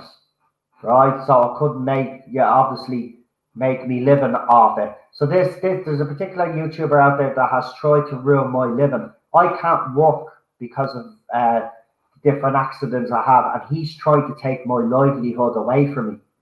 That's how petty he is. And then he went one step further, where I called 2 journalists out that were actually praising Chris Chibnall and saying that he was less woke than certain people out there. And I called the article a bunch of crap, and I read out the article. That Mr. Certain didn't like it. Went to the magazine's fucking writer and editor and said, oh, listen, there's a YouTube channel on YouTube called The Tarda Zone, and he's actually ripping the piss out of his article. Then they put a false claim on my channel saying that I was, what's the word? I was plagiarising the article, even though I was reading out each article, each paragraph, and giving my own opinions. Apparently I was plagiarising, where every other YouTuber on this platform has done exactly what I did, but they hit me with a false claim. And the reason why it was a false claim was because I appealed it, and I won my appeal, and they had a chance to respond back and show evidence where I plagiarised the article, and they didn't. But they hampered me channel for 2 weeks and stopped me streaming for 2 weeks as a punishment. Then the journalist, not the journalist, but the editor of that magazine blocked me, right? The magazine blocked me, and this is what happens. Even media are going after YouTubers, all because of a certain Mr. Wokey Pants review and Pissy Reviews, wherever their fucking nickname is, because he got his nose out of joint as well when John Barrowman retweeted me as well. That upset him because, a star of the show had actually retweeted me. And then I was getting accused of supporting a sexual predator, which John Barrowman isn't. So, there's been plenty of attempts on this channel to shut me up. And the reason why they want to shut me up, because they know I'm in the know. They know what I'm talking about. They know you guys aren't idiots. and know that everything that we're saying about this era is absolutely true, but they don't want to believe it themselves because they're blinded by their own bigotry, their own fucking insecurities, and they come after people like us. And as I said, I'm going nowhere. I'm still here 5 years later, and I'll be here when RTD's era begins. Hopefully, if I'm not dead, I'll be here just chilling out with you guys and hopefully having something positive to say. But just be careful who you listen to out there. So, as I said, I've learned very quickly that on this platform, when you do what I do, you kind of have to watch your back. You kind of have to watch your back because, for example, Lee told me a couple of days back I did a video and it was shadow banned by YouTube. Shadow banned. I was talking to ratings. I wouldn't be surprised if this one is shadow banned as well, actually. But I can't do that, and I can't say boo without someone having a problem with what I have to say. I think people have forgotten that opinions are like assholes. Everyone has one. So shut the fuck is what I say. We're entitled to those opinions whether you agree with me or not. But as I said, just be careful who you follow out there. And just be careful who you're listening to. I'm not saying that you shouldn't listen to other people when it comes to source information, because there genuinely could be people out there that get information that I haven't gotten my hands on, or my sources haven't gotten my hands on. And that's how it works. The ones who call us not my doctors and harass us. Exactly, Melina. Exactly. But look, they're not removing me from this platform. Not going anywhere, as I said. So they can be as jealous. They can hit out at me as much as they want. I've never lied to my audience. I've never lied to anybody on Twitter. I've put out the information how I've received it. And if it pans out, it pans out. If it doesn't, it's not the end of the world. It's what happens. And I think these people forget that as well. They, and they always pick up on the stuff that didn't come true, rather than focus on the big stuff that I have gotten, because they have a narrative to plug, and they must keep that narrative up. So we'll leave it. We'll leave it there. Bro, Barman is evil, not as bad as Noel Hobbs, but still vile. Why? Why is he vile? Right, I'll ask you this question, Idris, right? Did any of the cast members that he was working with file a police complaint? They didn't, right? Did they laugh and joke about it? Yes. Did they actually write a song about it? Yes. Did Julie Gardner and RTD and everybody else that was associated with the show know about John Barrowman's antics? Yes. Did the fans? Yes. Right? Did Julie Gardner call him out when one cast member or a few cast members went and said that, yeah, even though it is funny, we do feel a little bit, uncomfortable, right? He was reprimanded, right? And he was given a telling off, right? He was able to continue in this fandom years later. He was showing up at conventions. Now all of a sudden, a few fans from the Jodie Whittaker side have got their nose out of joint, because when the Noel Clarke stuff came out, Noel Clarke threw John Barrowman under a bus. And that was done deliberately to distract you away from what he did, or what he, not what he did, what he allegedly did, right? And threw John Barrowman under the bus, right? Okay, then all of a sudden, all these fans outraged, right? He's been going to conventions for years, getting standing ovations. He's been doing Big Finish audios, and they even brought him back for Jodie Whittaker's era because he was that popular. So don't be giving me this. He's apologized 4 times. He ain't evil, right? He ain't a sexual predator, and he isn't vile, right? I know people out there in my real life with a few drinks on them have jumped up on tables and start doing a strip dance and stuff like that, right? It was a fun, it was to relieve the tension. And that's what John Barrowman had said, right? That he was filming a naked scene, and to relieve the tension, he did what he did. Am I condoning what he did? No, it was still wrong. But for people to come out and actually say that he's a sexual predator, he's this, that, and the other, when it was already dealt with and he was working for BBC way after that, right? To me, it's fake outrage, because this issue was already resolved and he's apologised 4 times now. As far as I'm concerned, he doesn't need to apologise anymore. And by the way, just to let you know, I've said this for the last few months now, don't be surprised if Torchwood comes back, right? And John Barrowman has been rehabilitated, right? Because he is coming back. And I'm telling you now, it's a guarantee that he's going to come back.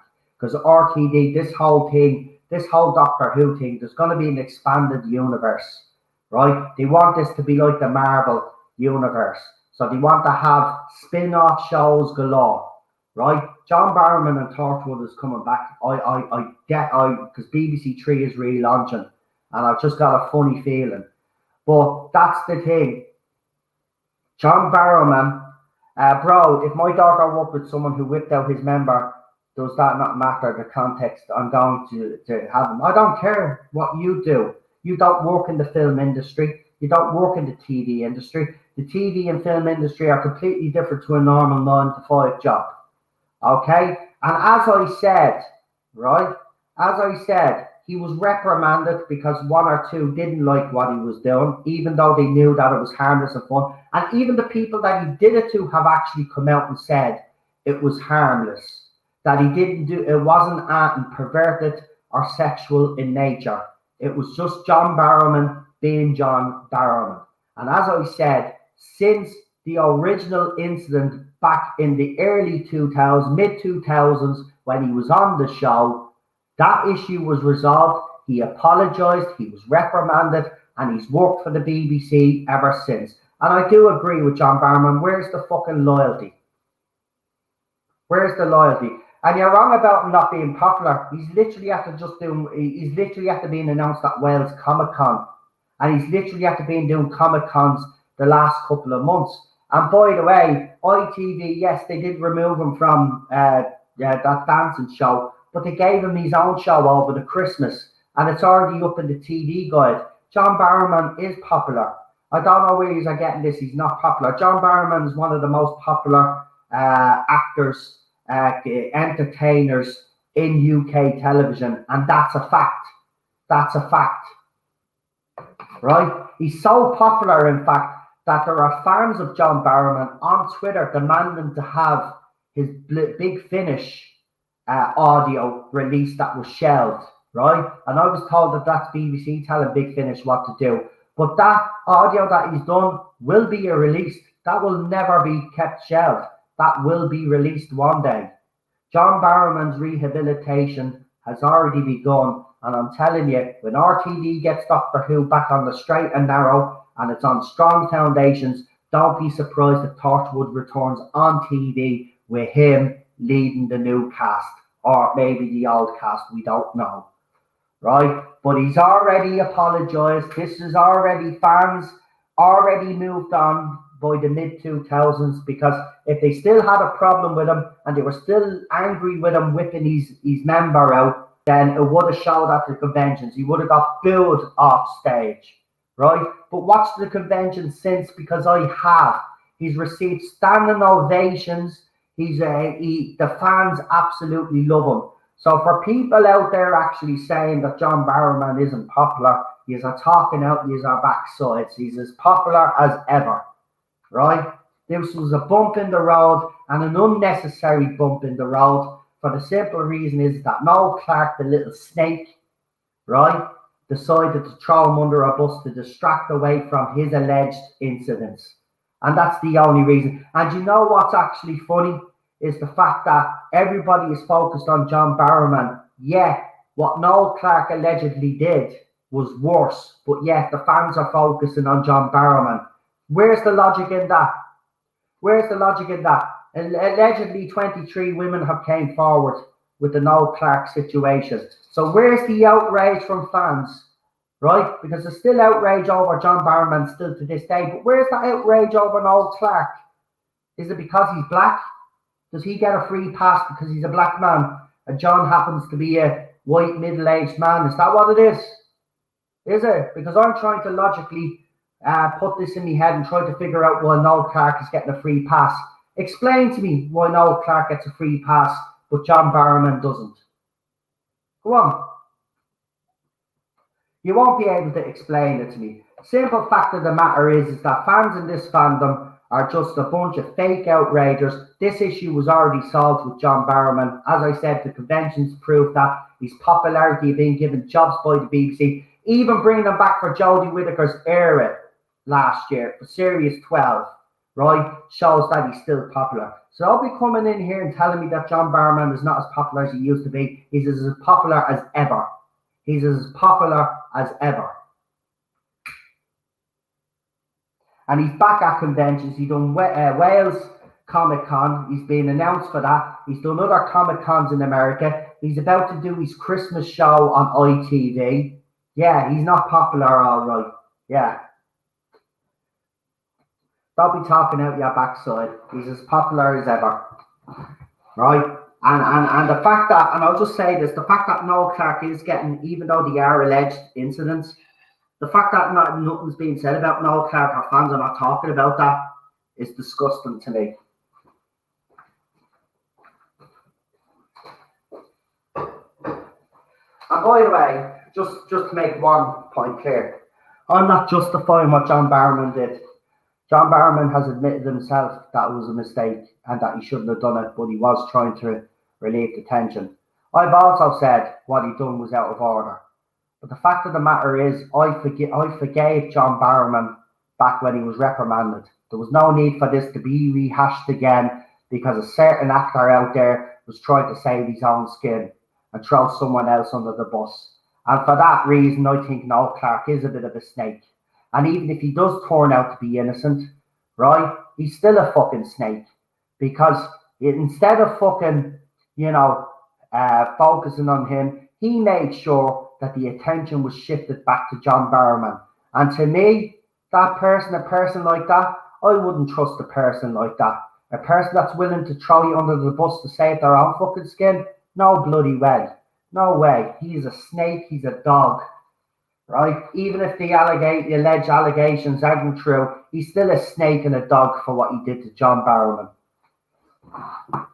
Right? He's worked for RTD, John Barrowman. He's worked for Stephen Moffat. No, was he in Stephen Moffat's era? No, he didn't work for Stephen Moffat. He worked for RTD, right? And he did Torchwood, right? And then Chris Chibnall brought him back because whether you like it or not, Captain Jack's character, John Barrowman's character in Captain Jack, is one of the most popular characters in Doctor Who canon. So no, I'm sorry.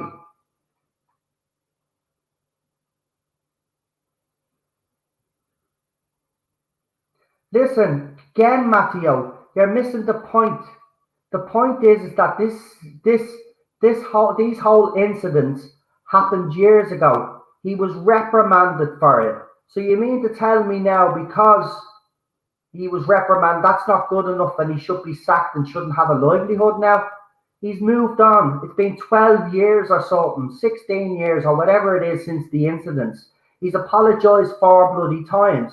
He doesn't need to do any more, right? They had no look at Chris Chibnall had brought him back, had no problem bringing back to try save the ratings, right? But now because Noel threw him under a bus now, John Barrowman's vile, disgusting. He should be thrown out, never seen from and heard from again.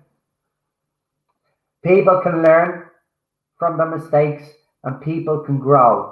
And I honestly do believe that John Barrowman has learned from his mistakes, that he's grown, and he's genuinely sorry for if he upset any people out there. And that's it. It's done as far as I'm concerned. So, you can keep being faked outraged in 2021 of incidents that happened back in the mid-2000s. That's up to you yourselves. You could do that. but you are wrong, right?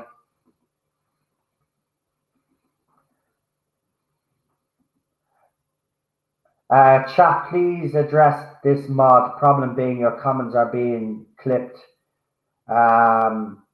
If you have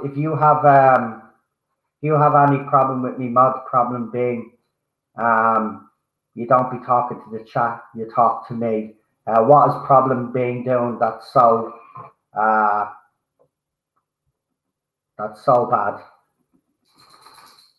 What has he said that's bad? I'm looking at his comments there. What is he saying that's bad? What they're clipped because he said he's a gay man? Is that what's bad? Is it? Because I don't see anything bad here. What is it? What? For the fact that he said that what is it? He's not hated. He's not hated. You're wrong, Matteo. He's not hated. It's funny how you are all coming out of the woodwork now, isn't it? All of a sudden. Right? Where did you all come from? Anyway, I asked you to talk, can we stop talking about John Barrowman for this is getting old already. I don't want to argue with the chat freak and Twitter all over again. Well, this is what we do on the channel, Melina, and I have to bring it up if it is in the chat because I'm not letting people away with that. No, I'm not defending anyone. I'm just saying that the law states a person is innocent until proven guilty. That is the law. Exactly. Even with the Noel Clarke stuff, there are alleged incidents. Yes, he has admitted that he was inappropriate, I think with one person or whatever it was, or he might have acted inappropriate. But that doesn't mean that he has with 23 other women. As I said, there is due course, there is laws in place, and he must be afforded the same due process as any other criminal out there. It's as simple as that, right? Or anybody that's accused of arson. That's the way it works. Just because, you know, those two men, I didn't hate. Look at John is vile, and yes, Noel is guilty. You don't know that. You don't know that because the police haven't said anything. We haven't seen any police reports filed. They might be still investigating the case, but until we find out if any of this stuff that was released by the Telegraph is true, he is an innocent man until proven guilty. That is the law. You mightn't like the law, but that is it. This is not law by social media or law by Twitter. There's actual laws in place. Yeah, I don't care. Unsub me. Who gives a shit? Go ahead. Go on, you little bigot. Come on, get out. Right? Don't give a fuck who unsubs me. Right? That's my position. You don't like it, get the fuck out of here. Right? And just because, again, you fucking moron, just because 23 women have come forward with stories, right? The police have to investigate it. And right now, we haven't heard that for months from the police. The police said they were investigating it. So until the police actually come out and say, yes, there is something to this, and yes, we are pressing charges, Noel is innocent until proven guilty. That is the law. So get out. Go on, fuck off. Don't need you on my channel anyway. Of course, they've only jumped in the last 5 minutes. I know they have. I know. Right, so just go. I don't really give a shit. Allegations need to be substantiated and put through due process, not a mob rule. Well said. That's exactly it. But they don't get that because laws don't apply to those fucking idiots, especially the ones in the chat that are talking about this, coming out with nonsense. They don't recognise the law. They've got their own rule of fucking law, right? Because they're a bunch of bigoted fucking assholes that judge fucking everybody before due process has even fucking begun, right? So get out, unsub me, don't give a shit. And with that, I'm going to leave it there, right? And I will be keeping an eye on both situations anyway. But John Barrowman is back, and I'm delighted that he's back because as I said, he's already paid for what he did all those years ago, and I'm glad he's getting his career back on track because he is a lovely man. The way he interacts with fans as well, absolutely fantastic. Has done a lot for charity as well, which these people seem to fucking forget as well. And he's a very kind, good-hearted fucking person, right? I've seen it for myself.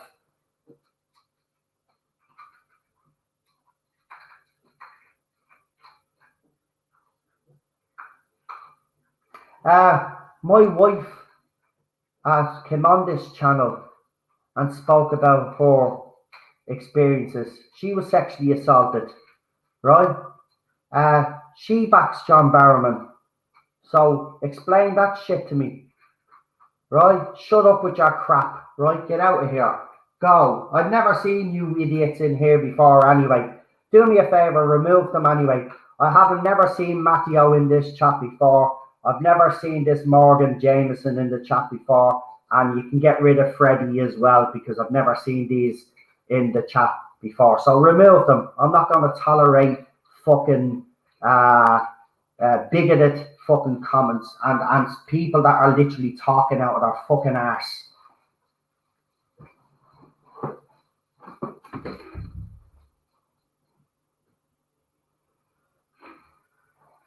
I'm sick of this fucking shit. I am. People, you know, this is why the young people nowadays are screwed in the fucking head. Right? They ignore the law. They ignore due process, and they've already made up their minds. You know, ridiculous. So as I said, nobody is defending Noel Clarke. He deserves due process, just like those women do. And when those women came out, I even said it. Yes, they must be heard. They must be listened to. You know, because they obviously have they've had experiences, and they must be listened to. But at the same time, the man that's being accused, yeah, deserves the same due process. He deserves to be investigated and for due process to take its course, because there are laws in the land of the UK that people must abide by, right? And if you just want to chuck out those laws and just, oh, he's guilty automatically, well, then you're a stupid fucking idiot, because at the end of the day, as I said, you know, we have to see the evidence and due process before you can fucking make stuff like that. Before you can come up to any conclusions. He deserves the same treatment as anybody else that's accused, which is due process with the law. And that means being investigated by the police, seeing if there's anything in these allegations that have been made. And then if there is, then there'll be charges laid against them. And then we'll all come out and talk about them. Right? But it's funny how he is getting a free pass when all John Barrowman did was like take out his member and whip it around. Whereas Noel Clarke's alleged allegations are a lot worse, but yet nobody's talking about him. Everybody's just focused on John Barrowman. So that's and Teddy and all now is actually here. I have to bring him down now, so I'm going to leave it there. But yeah, they don't understand the law because they're dumb. They're dumb. They've been raised by dumb parents, by a dumb fucking society, and dumb school, colleges, you know, filling their head with all of this fucking nonsense. This is a lost generation. There's no rescuing this generation, right? They think they're a law above themselves. They think they're better than everybody else. Just look at the way they act. They do. They think they're better than everybody else out there.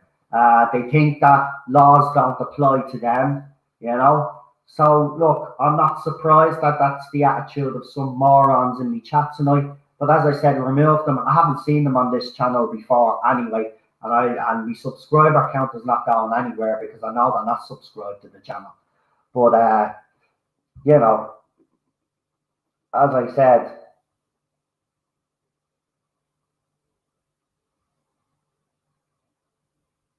yeah, Jack, you know what I mean. You know I'm not talking about you. Look, the young people know, when I make comments like that, you young people that follow me know I'm not talking about you guys. right? You know I'm talking about these other morons, right? So don't take offence to it. You know who I'm talking about.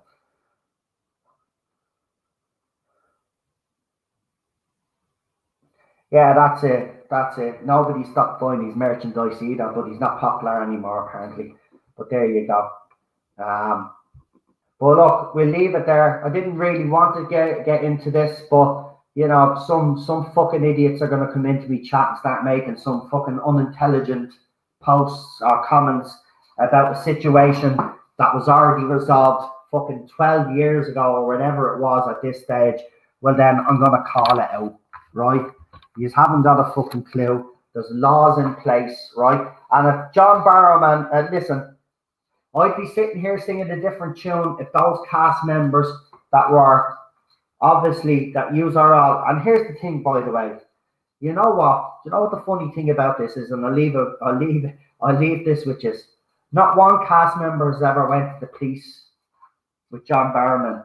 Yeah, there's outraged little twats in this fandom that are speaking for these people that have already come out and said that he had, that it was done with, he accepted his apology. So why he's outraged in the first place when the people that he did it to have moved on from it? I'll tell you why. Because she's not happy unless she's complaining about fucking something or trying to cancel someone. Because his lives are so fucking sad that that's what she's lived for. So get the fuck out of me, chat. I don't ever want to see you morons in here again. Right? Done. And this whole thing with John Barrowman is done. And when he comes back to Dark Torchwood, hopefully he does, I'll be the first one to fucking talk about him and to do streams about him and say how wonderful he fucking is, because he won't change my mind about him. Right? I don't give a fuck if he took his dick out and slapped it on someone. Unless those people actually had a problem and went to the police, then I would have an issue. But they don't. So shut the fuck up. And with that, I'm going to leave. And I'm going to actually play a bit of Fortnite after I bring Ted out. So, Melina, that's a hint at you. So if you're playing Fortnite, let me know. And I'll have a game after I bring Ted out. But I have to bring him out now. I was supposed to bring him out at 12. But I stayed on a little bit longer. So just to, talk to you all. Because I do miss talking to you all,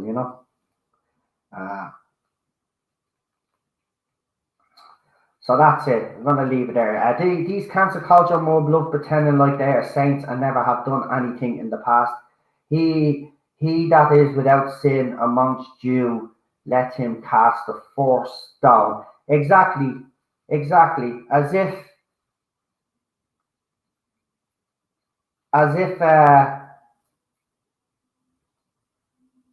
these people are innocent and never made mistakes in their lives themselves. Leave, I just got here I know I'm talking about the people that were talking crap. Fascia, so don't worry about that. I'm heading off now anyway. We've been live for over 3 hours. So I wasn't talking to specifically you. I was talking to the little morons that came in here to try store it tonight because they've nothing better to do. Because they lead sad little lives, you see, and they have to be outraged about something. Oh, I want to be outraged about something because if I'm not, nobody's going to notice me because I'm weak, I'm insecure. I need to be told that I'm great. And that's what we've got a lot in this fandom.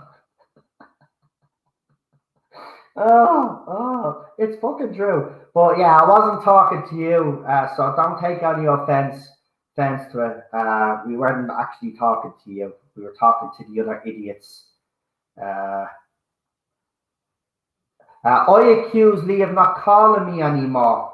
Don't worry, I do talk to you every night and chat to you when we play Fortnite. Lee is a very busy man. I'll defend him there. But Lee is a very busy man. He has got videos to do and he's doing other stuff as well. Sure, I hardly talk to him as much as I used to, because we used to talk every night, me and Lee. But we don't talk as often because he's a busy man right now. And I give him the space because you know yourself, Melina. He walks himself to the fucking bone and then he bleeding collapses for 2 days and disappears because he needs to catch up on his sleep. So I talk to Lee when he can talk to me and when he's not busy. Um, and I'm a terrible human being, Lee responded back with.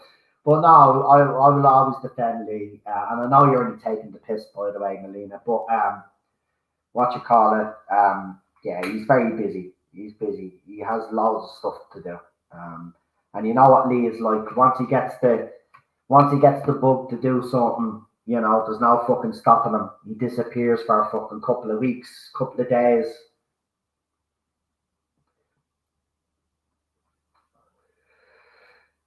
No problem. Look, as I said, if any of these people had a problem with John Barrowman, I'd be sitting here singing a different tune and saying, yeah, he should be reprimanded and he shouldn't have done it. He shouldn't have. But no people went to the police. They all said it was harmless fun, but some did feel uncomfortable, and he was reprimanded by Julie, and he apologised, and then he apologised a second time, and then when Noel Clark threw him under a bus, he apologised the further 3 times. He doesn't need to apologise, because the fandom had already moved on, because as I said, he was at all these Comic Cons years after, and was still there, a very popular person. And he was so popular that they brought him back. They brought him back for this current era to try boost the ratings. So don't be listening to people out there that are telling you that he isn't as popular. He's even got his own ITV show. He was removed from one show to be given his own show. So he's even fronting and presenting his own show for ITV over the Christmas. If this is a man that was not popular, trust me, he would not have his own show. He would not be getting invited to Comic Cons, but he is. So don't be listening to the fakery and the fake outrage by these fans, because that's all it is. Because the real fans, the fans that have stuck with John through thick and thin, know what that man is all about. And he is the most kindest, generous man that I've seen on, and how he's very interactive with his fans on Twitter and Instagram. He's got his own little Twitter family, as he calls them, the fan family. And, and here's another thing to prove how popular he is. So he's doing a cameo where fans can actually go in and talk to him for a few minutes. And that's not cheap. That's expensive, right, to do one of those things. I was looking. And he's got 3 spots left or something at the time. That was 2 days ago. Now, they could be sold out. Right? But if he wasn't popular, there'd be no people going on to Cameo to talk to him. If he was not popular, there wouldn't be people showing up at these conventions where he's there. Every time an announcement is made, go in and have a look at the Wales Comic Con announcement where they say that he's going to be appearing at Wales. Oh, I can't wait to see John Barrowman. Oh, I love this man. John Barrowman is one of the kindest, sweetest men in Doctor Who, right? They absolutely love him, right? They absolutely love him. And why? Because fans know what he did, right? While, yes, fans did agree he shouldn't have done it, right? He's even admitted it himself, but they know it wasn't sinister. They know it wasn't perverted or anti-sexual. And they're able to move on from that and forgive him because he apologised. So that's where I stand. I forgave John Barrowman back in the day. They even sang a fucking song about it, for fuck's sake. David Tennant, Catherine Tate, and Julie were there singing a song, and John Barrowman singing about his member. So if they were so disgusted and riled like everybody's saying is, well, then why would they come out with a song? Because he'd apologise. As I said, it's all bullshit. When do you think that Big Finish audio will be out? Mate, look, what I've been told is if fans want that audio to be released, they need to be putting pressure on the BBC and not Big Finish. I've been told that Big Finish have been instructed not to release it. Now, Big Finish don't want to upset the BBC because most of the stuff that they do are BBC licensed stuff that Big Finish get permission to actually do. So they don't want to ruffle any feathers at the BBC. So BBC are the ones that told them to basically shelve that audio. So what I've been told is if fans want that audio, they have to complain to the BBC, not Big Finish. Big Finish are the wrong people. Nicholas Briggs' hands, I've been told, have been tied in this situation. So it's BBC that people need to be going to and complaining to about this audio. Honestly, I do believe it will happen eventually. And I think it'll happen when this current era is over. So, i.e., maybe next year. When RTD officially takes over, I reckon there will be some movement, and I reckon you will see John Barrowman's audio, Absent Friends. Isn't that what it's called? That's the one that's they shout. So you will see it. You will see it. But as I said, mate, monstrous.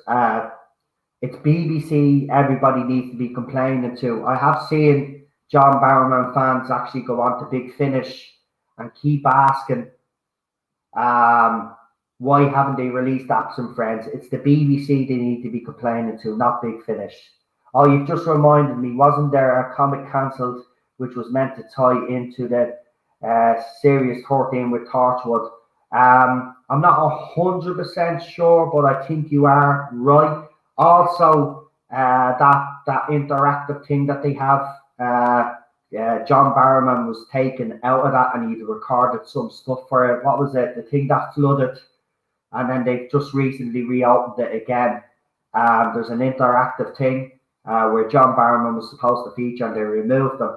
So, look, all of that will change eventually. I know for a fact it will.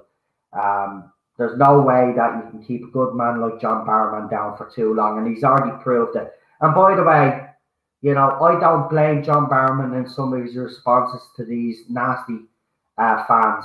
Now, while I have encouraged them and gave them advice that I wouldn't react, who am I to say when I have reacted to certain members of this fandom, and I have, to me shame, but it's very hard to keep your mouth shut about certain things. So I can understand where John Barrowman's coming from when he told fans, when he told these pathetic, vile creatures to F off and to go and F themselves and all of that. Personally, you know, I would never reacted, and I did encourage him. You know, look, they're trying to get a reaction out of you, John. Just leave it now. And apparently that man's had to seek professional help. The fact that he's actually come out and told everybody that you have to receive professional help should put all these little morons to shame, but it doesn't. It doesn't. They don't mind affecting people's mental health. Sure, I'd go one step further. They wouldn't shed a tear if John Barrowman had done something stupid, let's just say, right? They'd be celebrating that and saying that he deserved it, right?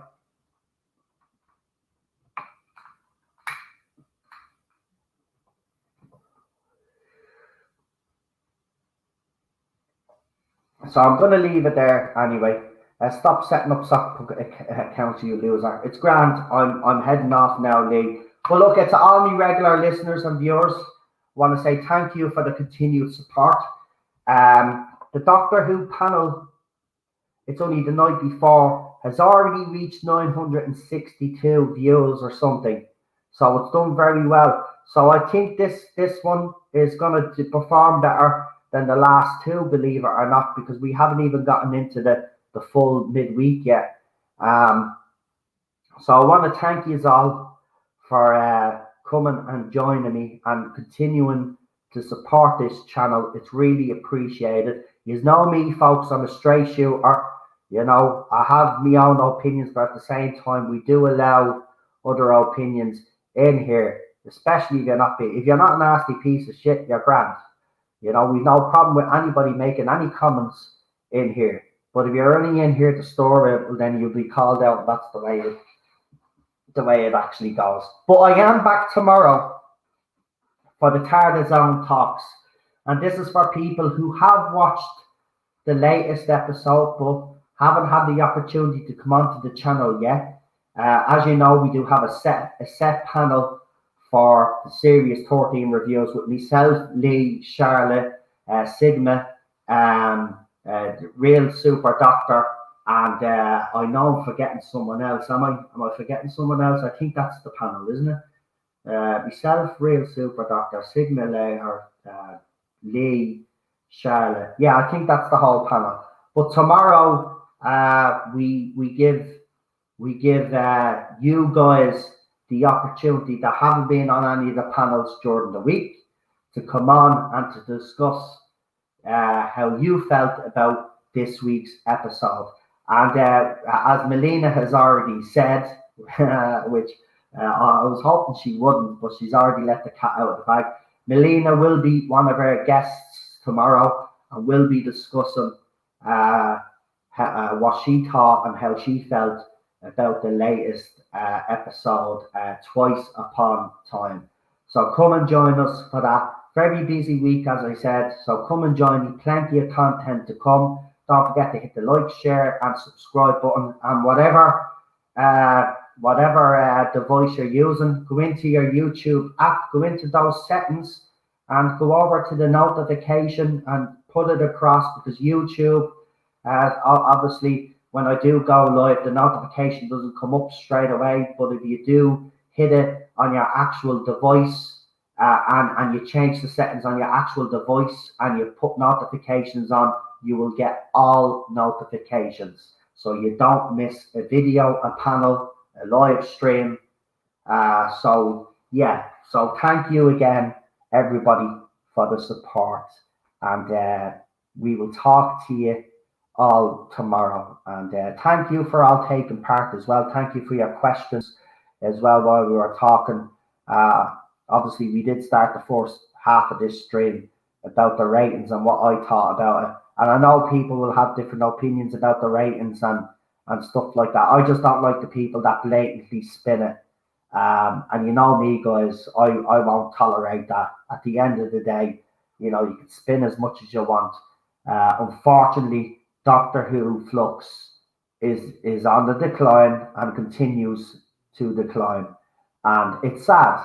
I'm not sitting here pleased that it's declined so bad. I'm actually gutted because, it's Doctor Who. It's a show I grew up with since I was a kid. I don't like coming on here bashing a show that I love. It's fucking heartbreaking, to be quite honest with you. I was hoping, and while Series 13 is an improvement on the last two seasons, the reason why I bring up the ratings again and continue to talk about the ratings is that fans have just had enough. And even if Chris Chibnall was to produce Oscar-winning scripts, right, at this stage, it's too late. It's too late. Fans want them gone. They want to see what RTD brings. And I think RTD will be the last chance for a lot of fans. I already know that at the time this Children's Not retcons, some fans will walk away. But for other fans out there, RTD is the last hope to save this show. And if he doesn't pull it off, I think Doctor Who is dead in the water, because I think fans will walk away completely. And it's absolutely a shame. So I'm gonna leave it there now. I'm gonna bring the dog down, and I'm gonna play a little bit of Fortnite. I'm gonna be streaming on the Irish Geek. So if all you trolls want to follow me over because you're morons, go ahead. You'll be helping me with my viewers anyway. But as I said, hit the like video if you've liked what I had to say. Obviously, if you haven't, you have every right to hit that dislike button. I don't agree with YouTube actually taking away the dislike button. I don't mind seeing how many people dislike my videos. Anyway, watch Noel get yelled at in Spanish. Yeah, when she's giving out to me or she's saying something insulting, she'll put it in Spanish so I don't understand what she's saying. I'm only joking. Come and join us. We do have a laugh. But I'm going to leave it there. I'm going to say goodnight. Here's the trailer now. So I'll talk to you all tomorrow. Thank you again for joining me. And we'll see you soon. Bye-bye, folks. Have a good one. Enjoy your week. Stay safe and look after yourselves. And I'll see you soon.